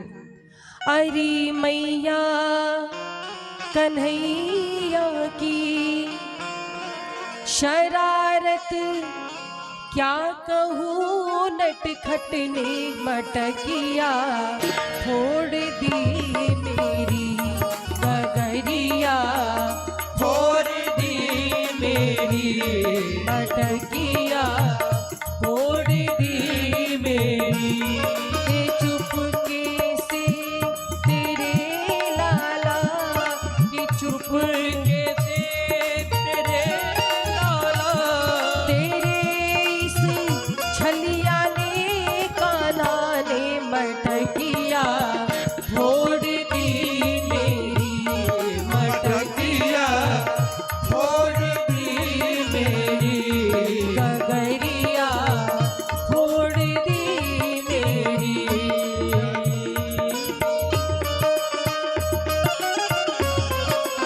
बोलिए माँ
सब झूठी हैं, ये सब झूठ बोल रही है। क्या कहा? फंसा कर मुझको बातों में सदा घर पे बुलाती है, सदा घर पे बुलाती है। और अगर इनकार करूं मैया शिकायत लेके आती है, शिकायत लेके आती है। और मैया ये झूठी है जमाने की, ये झूठी है जमाने की। मिली थी कल मुझे पनघट पर बसुरिया, तोड़ दी मेरी बसुरिया, तोड़ दी मेरी बसुरिया, तोड़ दी मेरी वो मटकिया, तोड़ दी मेरी मटकिया, तोड़ दी मेरी मटकिया, तोड़ दी मेरी मटकिया, तोड़ दी मेरी, तोड़ दी मेरी। बोलिए वृंदावन बिहारी लाल की। महाराज क्या हुआ? जब सारी गोपियां शिकायत करने लगी, मैया ये बहुत छेड़ता है, परेशान करता है। माँ यशोदा ने आज साटी उठाई, डंडा उठाया, कनुआ चल बाहर निकल। आज ठाकुर जी घर में पकड़े गए, घर में ही थे। माँ ने जैसे साटी उठाई, अब ये जान गए कि आज सब एक साथ में आ गई, कोई बहाना चलेगा नहीं, आज तो हम फंस गए। प्रमाण तो सामने है। सो ठाकुर जी का मुंह लटक गया, यूं मोटे मोटे आंखों में आंसू, मुंह फुलाकर बाहर आई। यशोदा मैया कहती, क्यों रे, ये सब क्या कह रही है? बड़े दिन से तेरी शिकायत मैं सुन रही हूँ, आज मौके से तू मिला है, आज इस साटी से तेरी सेवा करूंगी, सच सच बता क्यों करता है ऐसा? ठाकुर जी बोली, सब झूठ बोलती हैं, ये खुद हमको बुलाती है और जब जाने से मना करते तो आपसे शिकायत करने आती हैं। यशोदा मैया बोली, एक गोपी दो गोपी नहीं, पूरी 25 की 25 आई है, सारी झूठी है, एक तू ही सत्यनारायण है। ठाकुर जी बोले, वाह मैया, तुम मुझे पहचान कैसे गई? हो तो मैं ही सत्यनारायण। मैया बोली, अब तुझे ये साटी पड़ेगी, देखती हूँ कौन बचाता है। और जो मैया ने उठाई साटी, मारने के लिए दौड़ी। ठाकुर जी को पड़ी नहीं थी मार, पहले ही चिल्लाने लगे। कुछ बच्चे होते हैं ना, हमें याद है जब हम लोग पढ़ते थे स्कूल में, तो कुछ बच्चे बड़े गर्व में टीचर के सामने हाथ ऐसे करते थे मार खाने के लिए छड़ी से, और कुछ बच्चे इतने नाटकी होते थे, पड़ी नहीं, अरे तुरंत ऐसे करने लगते थे, अभी पड़ी नहीं मार, हाथ पहले ऐसे ऐसे करने। आप लोगों ने भी किया होगा। बालिकाएं ज्यादा करती थी, उनका रोना पहले चालू हो जाता था, ये सच बात है। तो ठाकुर जी ने भी आज वही अभिनय किया, रोने लगे पहले ही। गोपियों को दया लगी, बोली, मैया मत मारिए इसे, जाने दीजिए, आज के बाद हम शपथ लेती हैं आपके पास शिकायत लेकर कभी नहीं आएंगी, पर श्याम सुंदर को मार खाता हम नहीं देख सकते, रोता नहीं देख सकते। यशोदा मैया कहती, तो आज से संकल्प लो, कभी भी शिकायत लेकर नहीं आओगी, तुम ही लोगों ने सिर चढ़ा करके रखा है। और महाराज इस प्रकार से भगवान ने माखन चोरी की लीला की। ब्रिजमंडल सुखदेव जी भगवान के मृदा भक्षण की लीला बताते हैं। भगवान ने एक बार मिट्टी खाई, खेलते खेलते ग्वाल बालों के साथ माटी का एक ढेला मुख में रख लिया, और एक बालक ने देख लिया, आकर मैया से कहा, माँ माँ, कन्हैया ने माटी खाई। यशोदा मैया आई लेकर के डंडा, लाला तेरे माटी खाई है? ग्वाल बाल कहते हैं, हाँ हाँ हमने देखा है। ठाकुर जी बोले, मैया बोले, तो मुंह खोल, मुंह खोल। ठाकुर जी माटी का ढेला इधर रख लिए, बोले, बलराम भैया से पूछ लो मैंने माटी खाई है। जैसे बलराम जी से पूछा जाने लगा, बलराम जी आए, मैया कहती है, बोल बलदाऊ, इसने माटी खाई है? ठाकुर जी मन ही मन बोले, अगर मेरी शिकायत की तो हम भी बताएंगे, भांग का इतना बड़ा बड़ा गोला तुम भी खाते हो, तुम्हारी पोल खोल देंगे। दाऊ भैया पलट गए बात से, बोले मैया इसने खाई होगी, मैंने नहीं देखा है। बेचारे डर गए पोल खुलने से। माँ कहती है मुंह खोल। और जब महाराज बड़े प्रयास के बाद ठाकुर जी ने अपना मुख खोला है तो क्या देखा है मैया ने। आज माँ स्तब्ध रह गई। भगवान के मुख में चर अचर संपूर्ण जगत दिखाई दे रहा है। नदी दिखाई दे रही, तालाब दिखाई दे रहे हैं, बाग बागीचे, पूरा ब्रह्मांड का दर्शन हो रहा है। समुद्र दिख रहे, द्वीप दिख रहे, सूर्य चंद्रमा तारे नक्षत्र दिख रहे हैं। माँ थर थर कांपने लगी, समझ गई कि ये साक्षात नारायण है। पर ठाकुर जी ने सोचा अभी आगे भी लीला करनी है।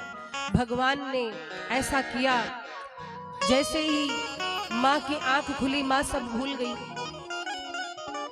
माँ को लगा कि ये सपना था। कहती है कन्हैया मुझे लगता है मैं सपना देख रही थी, क्या तुम्हारे मुख में मुझे बहुत कुछ चीजें दिखाई दी। ठाकुर जी कहते इसीलिए कहते चश्मा लगवा लो, बुढ़ापे में आंखें कमजोर हो गई, ऐसा कुछ भी नहीं है मैया।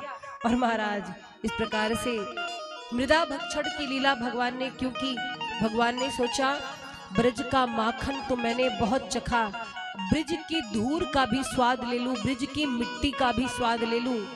और आगे ठाकुर जी ने बहुत सुंदर सुंदर लीला की है।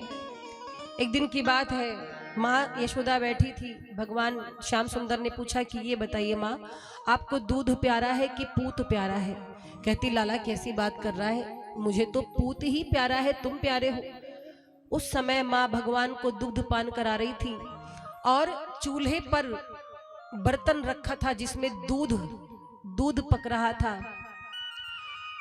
ठाकुर जी ने माँ के प्रेम की परीक्षा लेने के लिए क्या किया, एक संकेत किया और दूध उफनने लगा। जैसे दूध ऊपर आने लगा, माँ ठाकुर जी को भूमि पर रख करके दूध की ओर दौड़ी, कहीं दूध बह ना जाए। बोले वाह रे मैया, तू तो कहती थी कि मुझे पूत प्यारा है, अब पता चल गया पूत नहीं दूध प्यारा है। यशोदा मैया कहती तू बहुत बड़ी बड़ी बातें करने लगा है। ठाकुर जी गुस्सा करके चले गए और क्या क्या, जितने भी मटकी में दही दूध माखन रखा था सबको फोड़ डाला। जब फोड़ दिया तो यशोदा मैया को बोध हुआ। बोली सच कहती थी गोपियां, आज समझ में आ रहा तू ऐसे नुकसान करता, रुक तुझे समझाती। ठाकुर जी को डंडा लेके मैया दौड़ाती है। माँ के माथे से पसीना निकलने लगा। भगवान भागते रहे, अंत में थक गई। कही लाला चला, आखिरी बार कह रही हूँ, पकड़ में आ गए तो छोड़ूंगी नहीं। बोले आ जाऊंगा तो क्या करोगी? बोली तेरी आरती करूंगी, आजा मेरे लाल। बोले पहले डंडा फेंको, डंडा फेंको फिर मेरी आरती करना। मैया ने डंडा बगल में रखा, जैसे ठाकुर जी आए पकड़ लिया, कनाज पकड़ में आ गया। अब बताती तुझे, हाथ पैरों को बांधने लगी, रस्सी ले आई। और देखो महाराज, ठाकुर जी को मैया बांध रही हैं पर रस्सी ही छोटी पड़ जा रही है। यशोदा मैया रस्सी लाती गई, ठाकुर जी बंधते ही नहीं है। बार बार रस्सी 2 अंगुल कम हो जा रही थी। कारण भगवान किसी के बंधन में नहीं आ सकते। भगवान को बांधने का एक ही उपाय है, परमात्मा वंदन करने से बंधन में आते हैं, प्रेम से बंधन में आते हैं। जब यशोदा मैया बांधते बांधते थक गई, हार गई, देखा कि माँ के चेहरे पर पसीने की बूंदें हैं, माँ थक गई है, तो ठाकुर जी खुद बंध गए। महाराज भगवान को दया आई। अच्छा ये रस्सी 2 अंगुल कम क्यों पड़ रही थी, पूछा गया। अर्थ इसका है कि देखे भक्त जनों का जो परिश्रम और भगवत कृपा, जब तक ये दोनों पुष्ट नहीं होते तब तक भगवान बंध नहीं पाते। तो जब तक परिश्रम और भगवत कृपा पुष्ट होगी तभी भगवान बंधन में आएंगे। तो महाराज भगवान इस प्रकार से बांधे गए और जब मैया ने बांध दिया तो भगवान का नाम दामोदर हुआ। बोलिए दामोदर भगवान की जय हो। भगवान को बांधकर मैया अपने कार्यों में लग गई और कान्हा ने बहुत बुलाया, मैया सुनती नहीं है। तो भगवान ने क्या किया, भगवान को बाधा किससे था, उखल से, एक बड़े से उखल जानते हैं ना, हाँ उसी उखल से बाधा था। ठाकुर जी क्या किए, जब मैया नहीं सुनी तो उखल सहित चल पड़े। अब आगे आगे चले जा रहे, पीछे पीछे उखल। और महाराज मार्ग में 2 वृक्ष थे, वो दोनों वृक्ष उखल से टकरा करके गिर गए। वो दोनों कौन थे? सुखदेव जी कहते हैं ये दोनों नलकूबर और मणिग्रीव थे। नारद जी के शाप से वृक्ष बन गए थे, आज प्रभु ने उनका उद्धार कर दिया है। और महाराज भगवान इस प्रकार से उनका उद्धार करते हैं। भगवान को गोपाल क्यों कहा गया? गौ का पालन करते थे। देखिए हर घर में गाय तो जरूर होनी चाहिए। अगर गाय आप नहीं रख सकते तो गाय की सेवा कैसे करें? इसका एक उपाय है, गौशाला जाकर के किसी एक गाय को गोद ले लीजिए। जैसे बच्चे गोद लेते हैं ना, वैसे गौशाला जाकर के कम से कम चना गुड़ या गाय के चारे का प्रबंध करना चाहिए। क्यों? क्योंकि भगवान गोपाल हैं और गाय से बहुत प्रेम करते हैं। जिस घर में गाय होती है वहां पर देवी देवताओं का वास होता है। इसीलिए कहा जाता है कि जब भी भोजन बनाए तो पहली रोटी गाय को दी, इससे घर में उन्नति होती है। आगे सुखदेव जी कथा सुनाते हैं परीक्षित जी को। भगवान ने एक बार सुखिया मालिन पर कृपा की थी। सुखिया मालिन बड़ी गरीब थी, फल बेचने के लिए आई भगवान के द्वार पर। फल बेचती और उसके बदले धन नहीं लेती, अनाज लेती थी। ठाकुर जी भी दौड़े दौड़े आए। अब इतना छोटा सा तो हाथ है, मुट्ठी में गेहूं लेकर के आए। सुखिया मालिन से बोले मुझको भी कुछ दो। एक आम का फल उठा करके सुखिया मालिन ने ठाकुर जी को दिया। बदले में ठाकुर जी ने अपने छोटे छोटे हाथों से गेहूं दे दिया। और महाराज जब दिया, सुखिया मालिन मुस्कुराई, आगे बढ़ी। जब जाकर के देखा तो वो गेहूं नहीं थे, वो रत्न थे, मड़ियां थी। बोलिए वृंदावन बिहारी लाल की।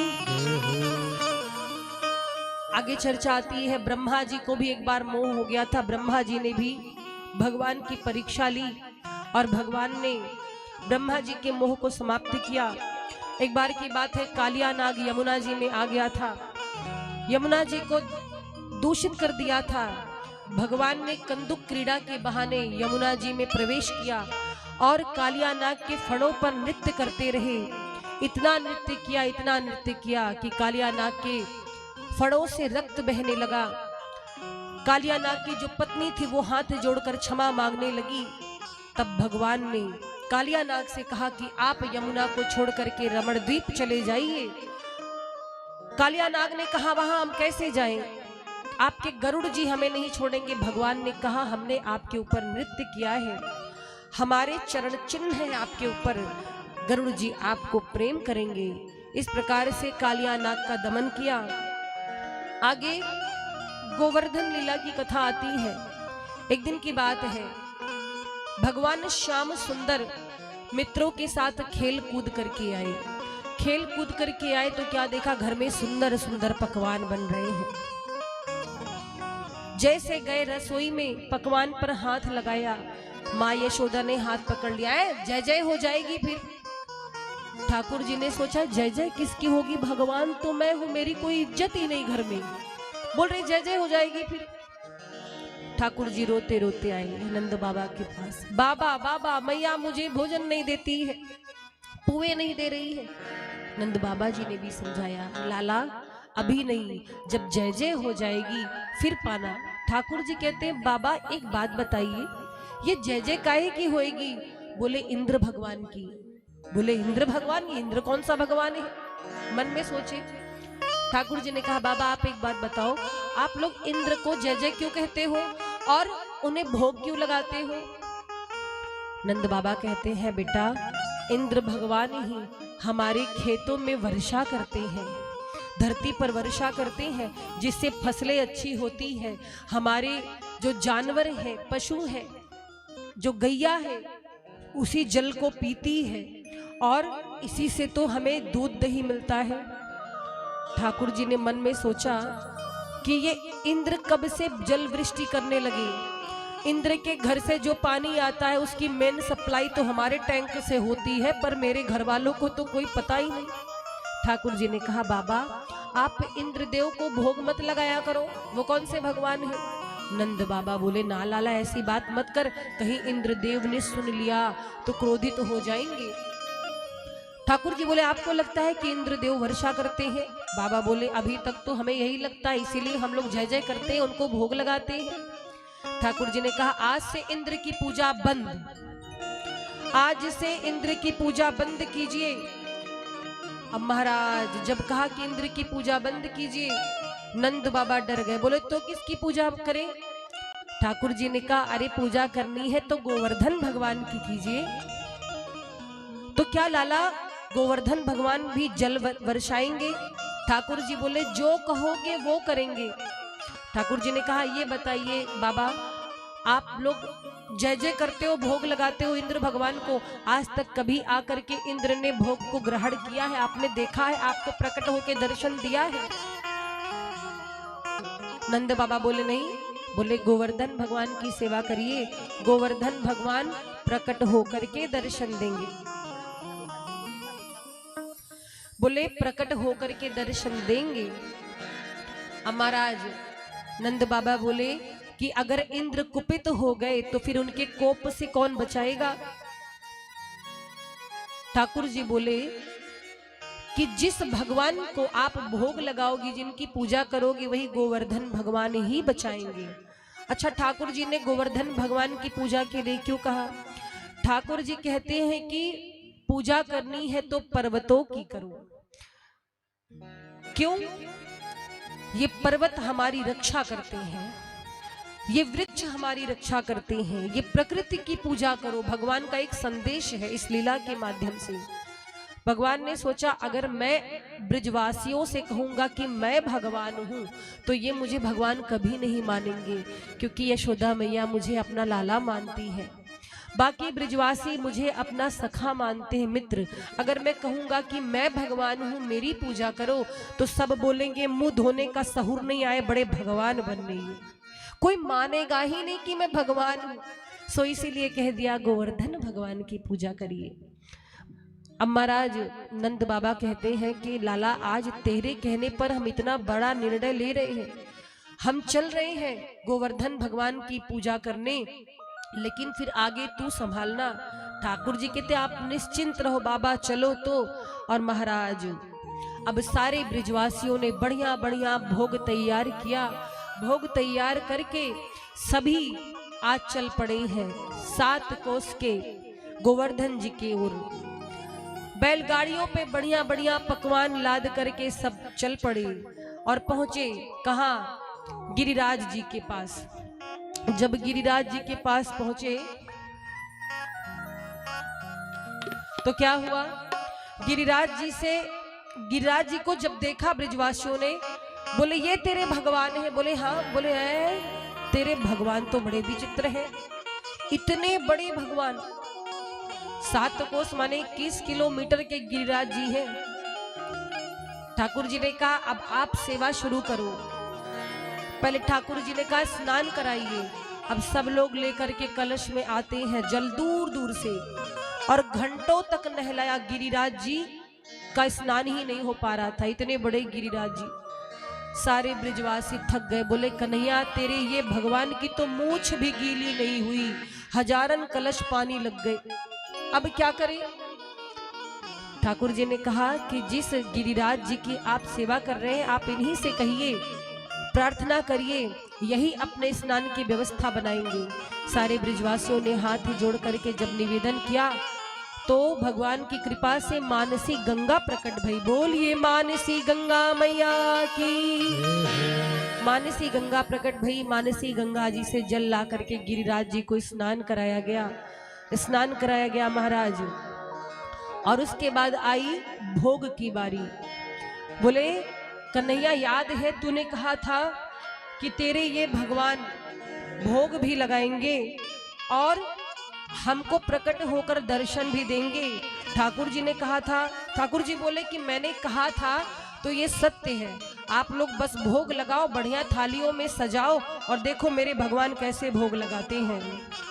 और महाराज अब ठाकुर जी के कहने पर ब्रजवासी भोग लगा रहे हैं गोवर्धन भगवान को। आचार्य जी भोग लगवा दीजिए। आइए हम लोग मानसिक रूप से गोवर्धन भगवान को भोग लगाएंगे और उनकी परिक्रमा करेंगे। बोलिए गोवर्धन भगवान की जय हो। श्री गोवर्धन महाराज महाराज तेरे माथे मुकुट विराज रहो।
बोलिए वृंदावन बिहारी लाल की। जय हो। महाराज सारे ब्रजवासियों ने बड़े भाव से बढ़िया सुंदर थालों में भोग लगाया श्री गोवर्धन भगवान को। अब भोग रखा हुआ है। नंद बाबा कहते बुला अपने प्रभु को, तूने कहा था ना लाला कि तेरे भगवान प्रकट होकर के दर्शन देंगे और सारे भोग पाएंगे। ठाकुर जी बोले हाँ पाएंगे ना। तो बोले पहले अपनी आंखें बंद करो। सारे लोग सबने अपनी आंखें बंद कर ली।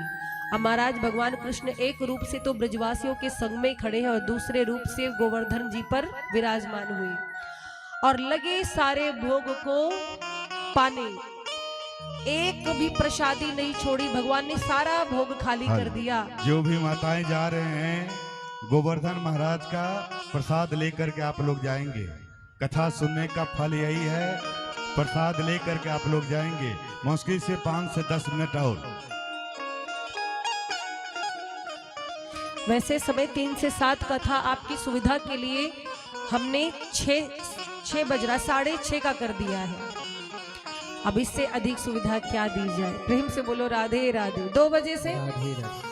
हम सोच रहे सुबह 9 ही बजे आके बैठ जाया करें। बोलिए ठीक है। देखिए भोजन स्नान ध्यान थोड़ा सा विश्राम आप समझ सकते हैं।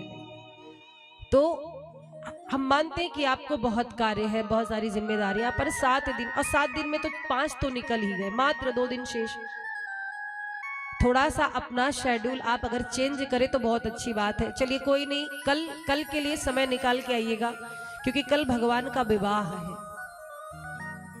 अच्छा, अब हम आपकी सुविधा के लिए कथाओं को अन्य बहुत ज्यादा संक्षिप्त कर दे तो भी ठीक नहीं है। जिन भक्तों ने भागवत सुनी होगी पहले भी बोलेंगे देवी जी इसको तो बता ही नहीं, होता है कि नहीं, तो सारा दोष हम पर आएगा। बोली आएगा कि नहीं। कुछ लोग कहेंगे देवी जी ने तो ये भजन ही नहीं गाया, बड़ा कम भजन गाया। तो ये सब क्यों होता है। आप समय दीजिए कम से कम 3 घंटे का। 2 घंटे में मंगलाचरण संकीर्तन आरती में ही समय लग जाता है, तो क्या सुनाए आपको। और कार्यक्रम लाइव भी चल रहा है। अब जो भक्त लाइव देख रहे होंगे वो क्या सोचेंगे। आप तो यहाँ बैठे, कुछ भक्त तो बैठ करके आराम से टीवी में देख रहे हैं। मुझे सूचना मिलती रहती है, सारा अपडेट मिलता रहता है। तो थोड़ा सा ये ख्याल रखिए, कम से कम 6:30 बजे तक समय दीजिए। कल विवाह है, कल थोड़ा और विलंब हो सकता है। कल के लिए सूचना भी आपको दी जाएगी। पहले आप गोवर्धन भगवान की कथा सुनिए, फिर आगे सूचना दी जाएगी। प्रेम से बोलो राधे राधे। राधे राधे। तो महाराज भगवान ने कहा कि नेत्र बंद करो। सब ब्रजवासियों ने नेत्र बंद किया, भगवान ने भोग लगाया। सारे ब्रजवासियों ने जब नेत्र खोला तो देखा थाली परात भी गायब थी। बोले वाह कन्हैया, तेरे यहाँ भगवान ने तो कुछ भी नहीं छोड़ा, भोग के साथ बर्तन भी खा गए। ठाकुर जी ने कहा दर्शन कर लो। सबने प्रणाम किया। नंद बाबा ने जरा गौर से देखा। बोले कन्हैया एक बात बता, ये तेरे गोवर्धन भगवान का और तेरा चेहरा मैच काहे को करता है। दोनों का चेहरा खूब मिले हैं। ठाकुर जी बोले वही तो आप लोग समझ नहीं पाए, हमने और इन्होंने बचपन में एक ही गाय का दूध पिया था, इसीलिए सेम है। ब्रजवासी बड़े भोले हैं, कहते सही कह रहा है कन्हैया, ठीक कह रहा है, यह भी बात हो सकती है। महाराज जिधर भोग लगा भगवान ने भोग पाया, सबको दर्शन दिया। इधर किसी ने जाकर इंद्र को सूचना दे दी, इंद्रदेव को सूचना दी कि आपको छोड़ करके ब्रजवासी अब पर्वतों की पूजा कर रहे हैं, आपकी अवहेलना कर रहे हैं। इंद्रदेव आग बबूला हो गए और भगवान कृष्ण को यहाँ पर उन्होंने कटु वचन कहे। क्या कहा कि इस ग्वारिये के चक्कर में, एक मूर्ख के चक्कर में ब्रजवासियों ने मुझ इंद्र का अपमान किया, इन्हें महंगा पड़ेगा, इन्हें पछताना पड़ेगा। ऐसा प्रलय ब्रज में लाऊंगा, सब भली भांति पछताएंगे, आकर मेरे चरणों में गिरेंगे, क्योंकि इंद्रदेव भगवान की भगवत्ता को नहीं जानते। तो क्या कहा, वाचालम बालिशम स्तब्धमज्ञम पंडित मानिनम कृष्णम मृत्युपाश्रित्य गोपा में चक्रुर प्रियम। आज भगवान को गाली दी है। कौन सी गाली दी है? वाचाल कहीं का। अरे इस वाचाल के बहकावे में आकर के ब्रजवासियों ने मुझ इंद्र का अपमान किया है, अब सबक सिखाऊंगा। और महाराज जब इस प्रकार से कहा तो सामवर्तक मेघ को बुलाया इंद्रदेव ने और कहा कि जा करके ऐसा प्रलय कर दो ब्रजमंडल में कि पूरी नगरी डूब जाए, एक भी ना बचे, कोई भी ना बचे ब्रजमंडल में। और महाराज सामवर्तक मेघ आया, मूलाधार वृष्टि आरंभ हुई, ऐसी वर्षा होने लगी, सारे ब्रजवासी घबरा गए। नंद बाबा कहते हैं कान्हा मैंने तुझसे कहा था ना कि कहीं इंद्रदेव को नाराज हो गए, कुपित हो गए तो फिर हम लोग को भोगना पड़ेगा। बुला अपने प्रभु को कह दे कि हमारी रक्षा करे। ठाकुर जी ने झट से कनिष्ठिका पर श्री गिरिराज जी को धारण किया और सब ब्रजवासियों से कहा कि आप सब गिरिराज जी के नीचे आ जाइए, जब तक वर्षा नहीं रुकती आप गिरिराज जी के नीचे रहिए। और महाराज भगवान श्याम सुंदर कितने वर्ष के हैं इस समय? 7 वर्ष के। 7 वर्ष के कन्हैया जी अपनी कनिष्ठिका पर 7 दिन तक गिरिराज जी को धारण किए रहे। वर्षा होती जा रही है, मूसलाधार वर्षा। ब्रजमंडल के जितने गोप गोपी हैं सब आए, यहाँ तक कि गाय बछड़ों को भी लेकर खड़े हैं और वर्षा हुई जा रही है।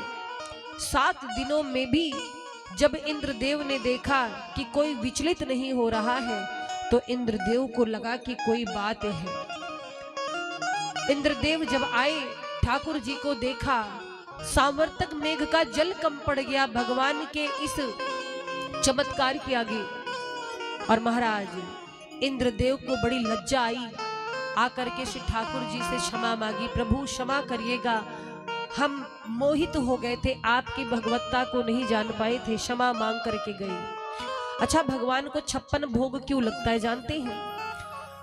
माँ यशोदा ठाकुर जी को दिन भर में 8 बार भोजन कराती थी। कितनी बार? 8 बार। जब से भगवान ने गिरिराज जी को अपनी कनिष्ठिका पर उठाया था, 7 दिनों तक उन्होंने कुछ खाया पिया नहीं था। तो दिन में अगर किसी को 8 बार भोग लगता हो तो 7 दिन के हिसाब से कितने भोग लगने चाहिए? 56। इसीलिए श्री ठाकुर जी को 56 भोग लगाया जाता है। बोली वृंदावन बिहारी लाल की जय हो। तो महाराज इंद्रदेव वापस गए, सारे ब्रजवासी अभी भी खड़े हैं। अच्छा देखिए ब्रजवासी कितने भोले हैं, इतने भोले हैं। जब श्री ठाकुर जी ने अपनी कनिष्ठिका पर गोवर्धन जी को धारण किया तो ब्रजवासियों ने अपनी अपनी लाठी लगा दी। उन्हें लगा हम सब ने मिलकर के गिरिराज जी को उठाया है। बोले लाला तू एक उंगली पर कब तक इन्हें धारण किए रहेगा, तू थोड़ी देर आराम कर ले, हम लोग अपनी लाठियां लगा देते हैं। ठाकुर जी मुस्कुराए, बोले जो हमने उंगली हटा। सारे ब्रजवासी जब जिद करने लगे, ठाकुर जी ने धीरे से उंगली खिसकाई। गिरिराज जी जैसे ही नीचे आने लगे, सबकी लाठियां चट चट करके टूटने लगी। बोले अरे कन्हैया बचाओ, हमारी लाठियां टूट रही हैं। ठाकुर जी ने पुनः उंगली लगाई और नंद बाबा ने एक बात पूछी। नंद बाबा कहते हैं ये बता कन्हैया, तेरी इस छोटी सी उंगली में इतना बल कहां से आ गया, इतना बलवान तू कैसे हो गया? ठाकुर जी कहते हैं ये मेरी बात नहीं है, इसमें मेरा कोई महत्व नहीं। तो बोले कछु माखन के बल बढ़ो, चोरी कर करके इतना माखन जो खाया है। कछु माखन के बल बढ़ो, कछु गोपन करी सहाय, श्री राधे जो की कृपा से मैंने गोवर्धन लियो उठाय। बोले गिरिराज महाराज की जय हो। तो महाराज ठाकुर जी ने इस प्रकार से गिरिराज जी की लीला की, गोवर्धन धारण किया है। इंद्र के अभिमान को समाप्त करने की लीला है। भगवान की चिरहरण की लीला का प्रसंग आता है। एक प्रश्न आता है भा कि आप बाहर आओ। भगवान गोपियों के धैर्य की, प्रेम की परीक्षा लेना चाह रहे थे कि ये हमसे कितनी समर्पित हैं। क्या ये संसार भाव से हमें देख रही या परमात्मा के भाव से देख रही है? जैसे एक बच्चा छोटा सा, वो माता पिता के आगे बिन वस्त्रों का भी रह जाता है। माता पिता छोटे बच्चे अगर कपड़े नहीं पहने तो माता पिता को भी कोई फर्क नहीं पड़ता, क्योंकि छोटा है बच्चा, बहुत छोटा है। ऐसे हम कौन हैं? हम बच्चे हैं। और भगवान श्री कृष्ण कौन है? परम पिता है। तो इसीलिए माता पिता से कोई बात छिपी नहीं होती, हम जो भी कर्म करते हैं वो छिपा नहीं होता। यही रहस्य जानने के लिए भगवान ने गोपियों का चीर हरण किया, चीर चुराया और चीर में उस वस्त्र में ज्ञान भर करके उन्हें वापस कर दिया।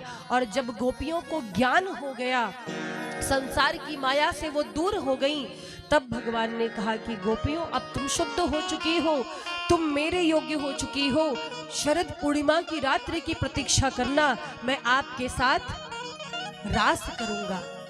तो महाराज भगवान की चीर हरण लीला का यही अर्थ था।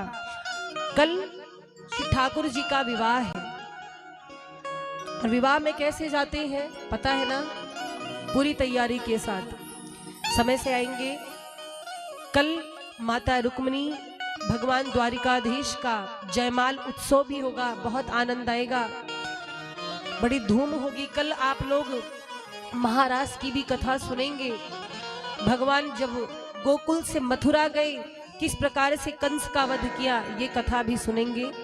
और कुछ सूचनाएं अभी आपको विश्राम आरती के बाद दी जाएंगी।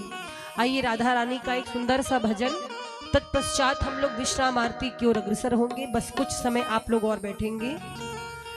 बोलिए वृंदावन बिहारी लाल की।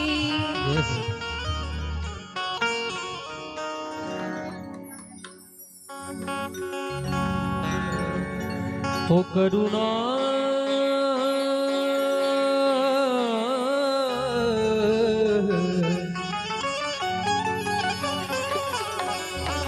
हो करुणा भरी नजर से,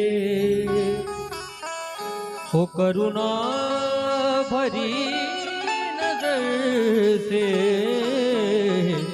निहारो लाडली, करुणा भरी नजर से, निहारो लाडली, करुणा भरी नजर से, निहारो लाडली, अब निहारो लाडली, निहारो स्वामिनी, अब निहारो लाडली, अब निहारो स्वामिनी, करुणा भरी नजर से, निहारो लाडली, करुणा भरी नजर से, निहारो लाडली।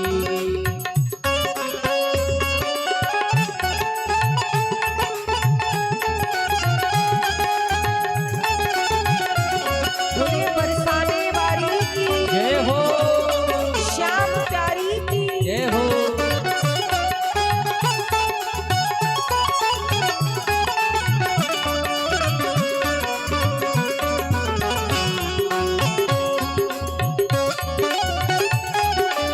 जय जय।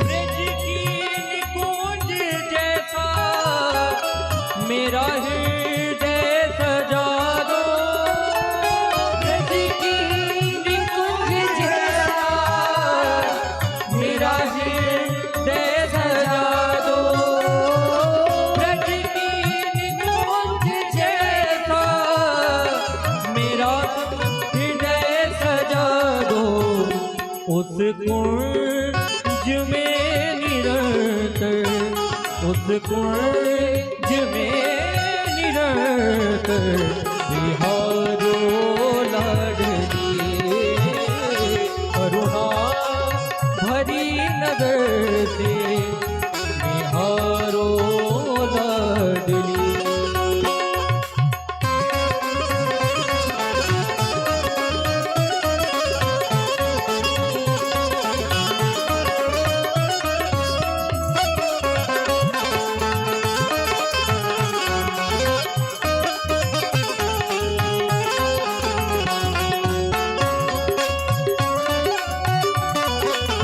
जय हो।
आप लोग बैठे रहेंगे, इसलिए आरती के बाद देख रहे सामने कितने प्रकार मिल गया, 56 प्रकार। इसलिए आप लोग प्रसाद लेकर के अपने घर को प्रस्थान करेंगे। कल कृष्ण और रुक्मिणी विवाह।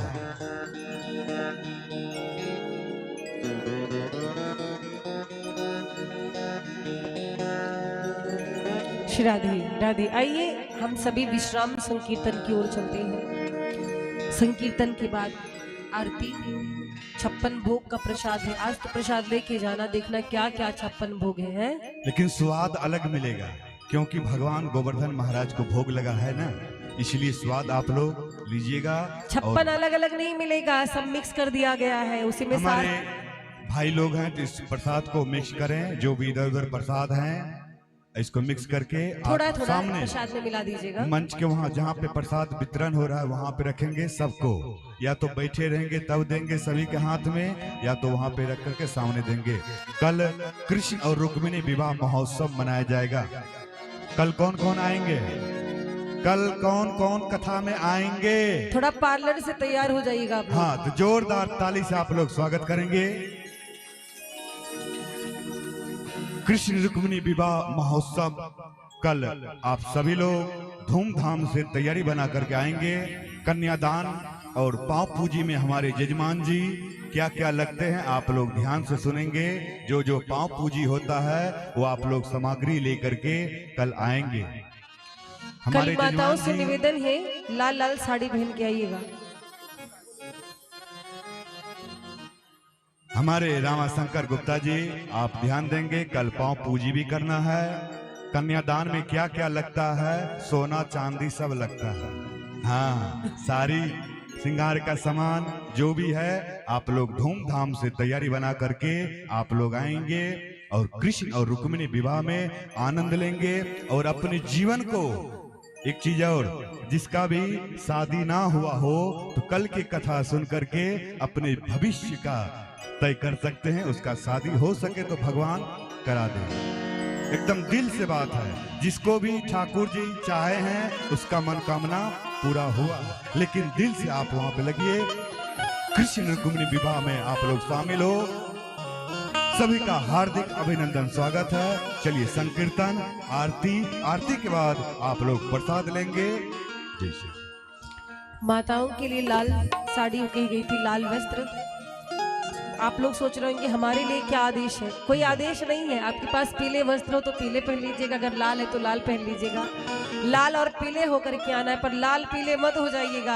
आप लोग बाराती के रूप में आएंगे, आप बाराती के रूप में आएंगे। जिसका बाल सफेद है वो भी काला करके आएंगे, एकदम द्वारकाधीश के विवाह में आ रहे हैं। हाँ,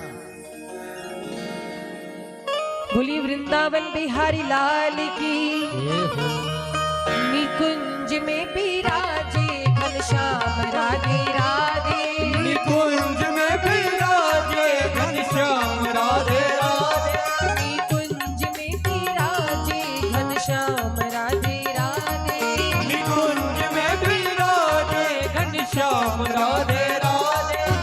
राधे राधे राधे मोहे श्याम से मिला दे। राधे राधे राधे मोहि श्याम से मिला दे।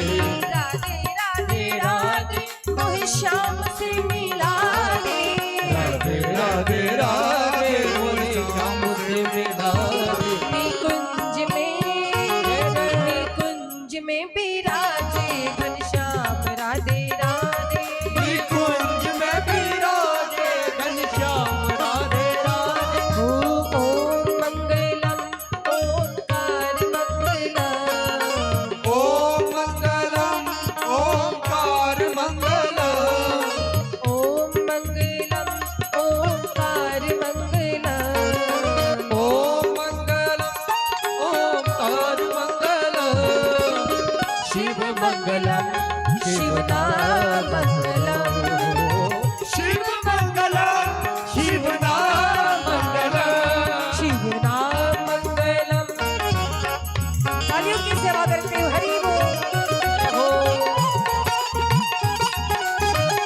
वृंदावन बिहारी लाल की, जय हो। माखन चोर भगवान की, जय हो। श्री सुखदेव जी महाराज की, जय हो। श्री व्यास जी महाराज की, जय हो। श्रीमद् भागवत महापुराण की, जय हो। बोली अयोध्या धाम की, जय हो। चारों भैया की, जय हो। सरयू मैया की, जय हो। श्री राम जन्मभूमि की, जय हो। कनक बिहारी सरकार की, जय हो। नमः पार्वती पतिये हरे हरे महादेव।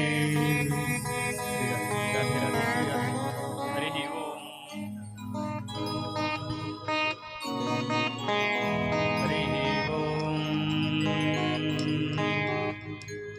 ओम भूर्भुवः लेकिन आज साउंड वाले भैया कुछ कृपा किए थे, सीटी नहीं आई। ट्रेन में टीटी और माइक में सीटी, ये खतरे खो जाता है। लेकिन आज कुछ कंट्रोल किए हैं, बहुत बहुत धन्यवाद। इसी तरह 2 दिन और है भाई साहब, 2 दिन का मेला है, फिर हम लोग का चला चली का बेला है। अंत भला तो सब भला। हरि ओम। आरार त्रिवार्धिवग्गुं रजः विदुर्प्रायदामभिः दिवः सजाकुशिबृहते विर्सस आत्वैकं वर्तते तमः। अग्निर्देवता वातो देवता सूर्यो देवता चंद्रमा देवता वसवो देवता रुद्रा देवता त्या देवता मरुतो देवता विश्वे देवा देवता बृहस्पतिर्देवतेन्द्रो देवता वरुणो देवता। जय हो।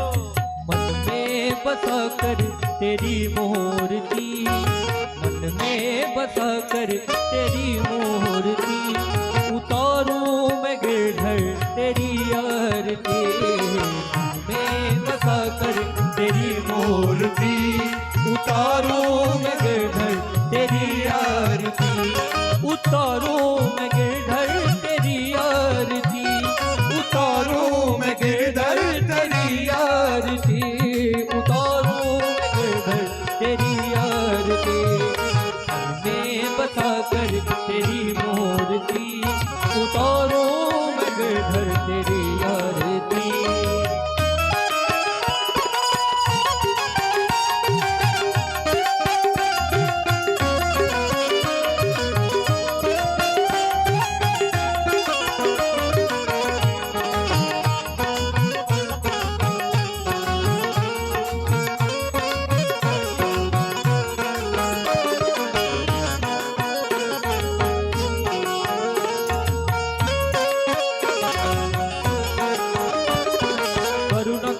कष्ट हरो ज्ञान दो भगवान, भाव में फंसे नाव मेरे तार दो भगवान। करुण करो कष्ट हरो ज्ञान दो भगवान, भाव में फंसे नाव मेरे तार दो भगवान। दर्द की दवा तुम्हारे पास है, दर्द की दवा तुम्हारे पास है, जिंदगी दया की है में बसा कर तेरी मूर्ति, उतारूं मैं गिरधर तेरी आरती। में बसा कर तेरी मूर्ति, उतारूं मैं गिरधर तेरी आरती। जय हो।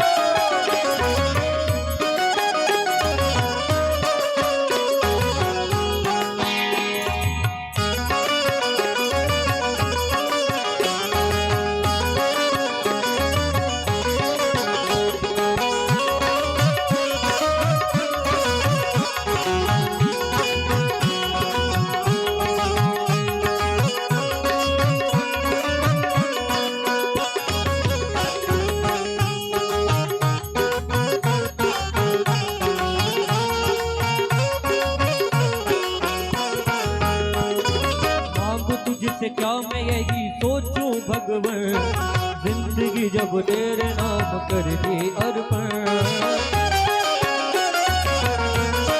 ओ मांगू तुझसे क्या मैं यही सोचूं भगवान, जिंदगी जब तेरे नाम कर दी अर्पण।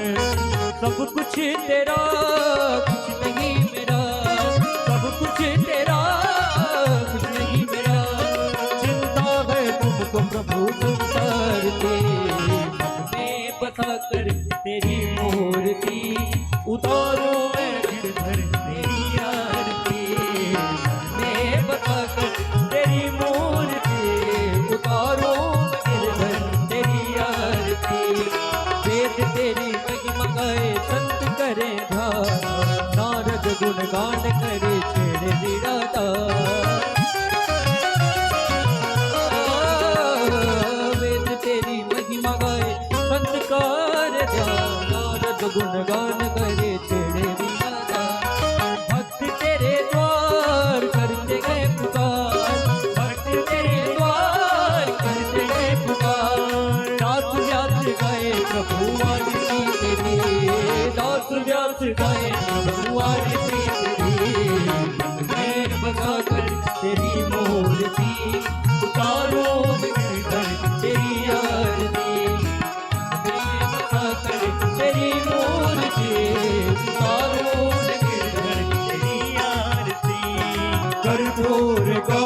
तेरी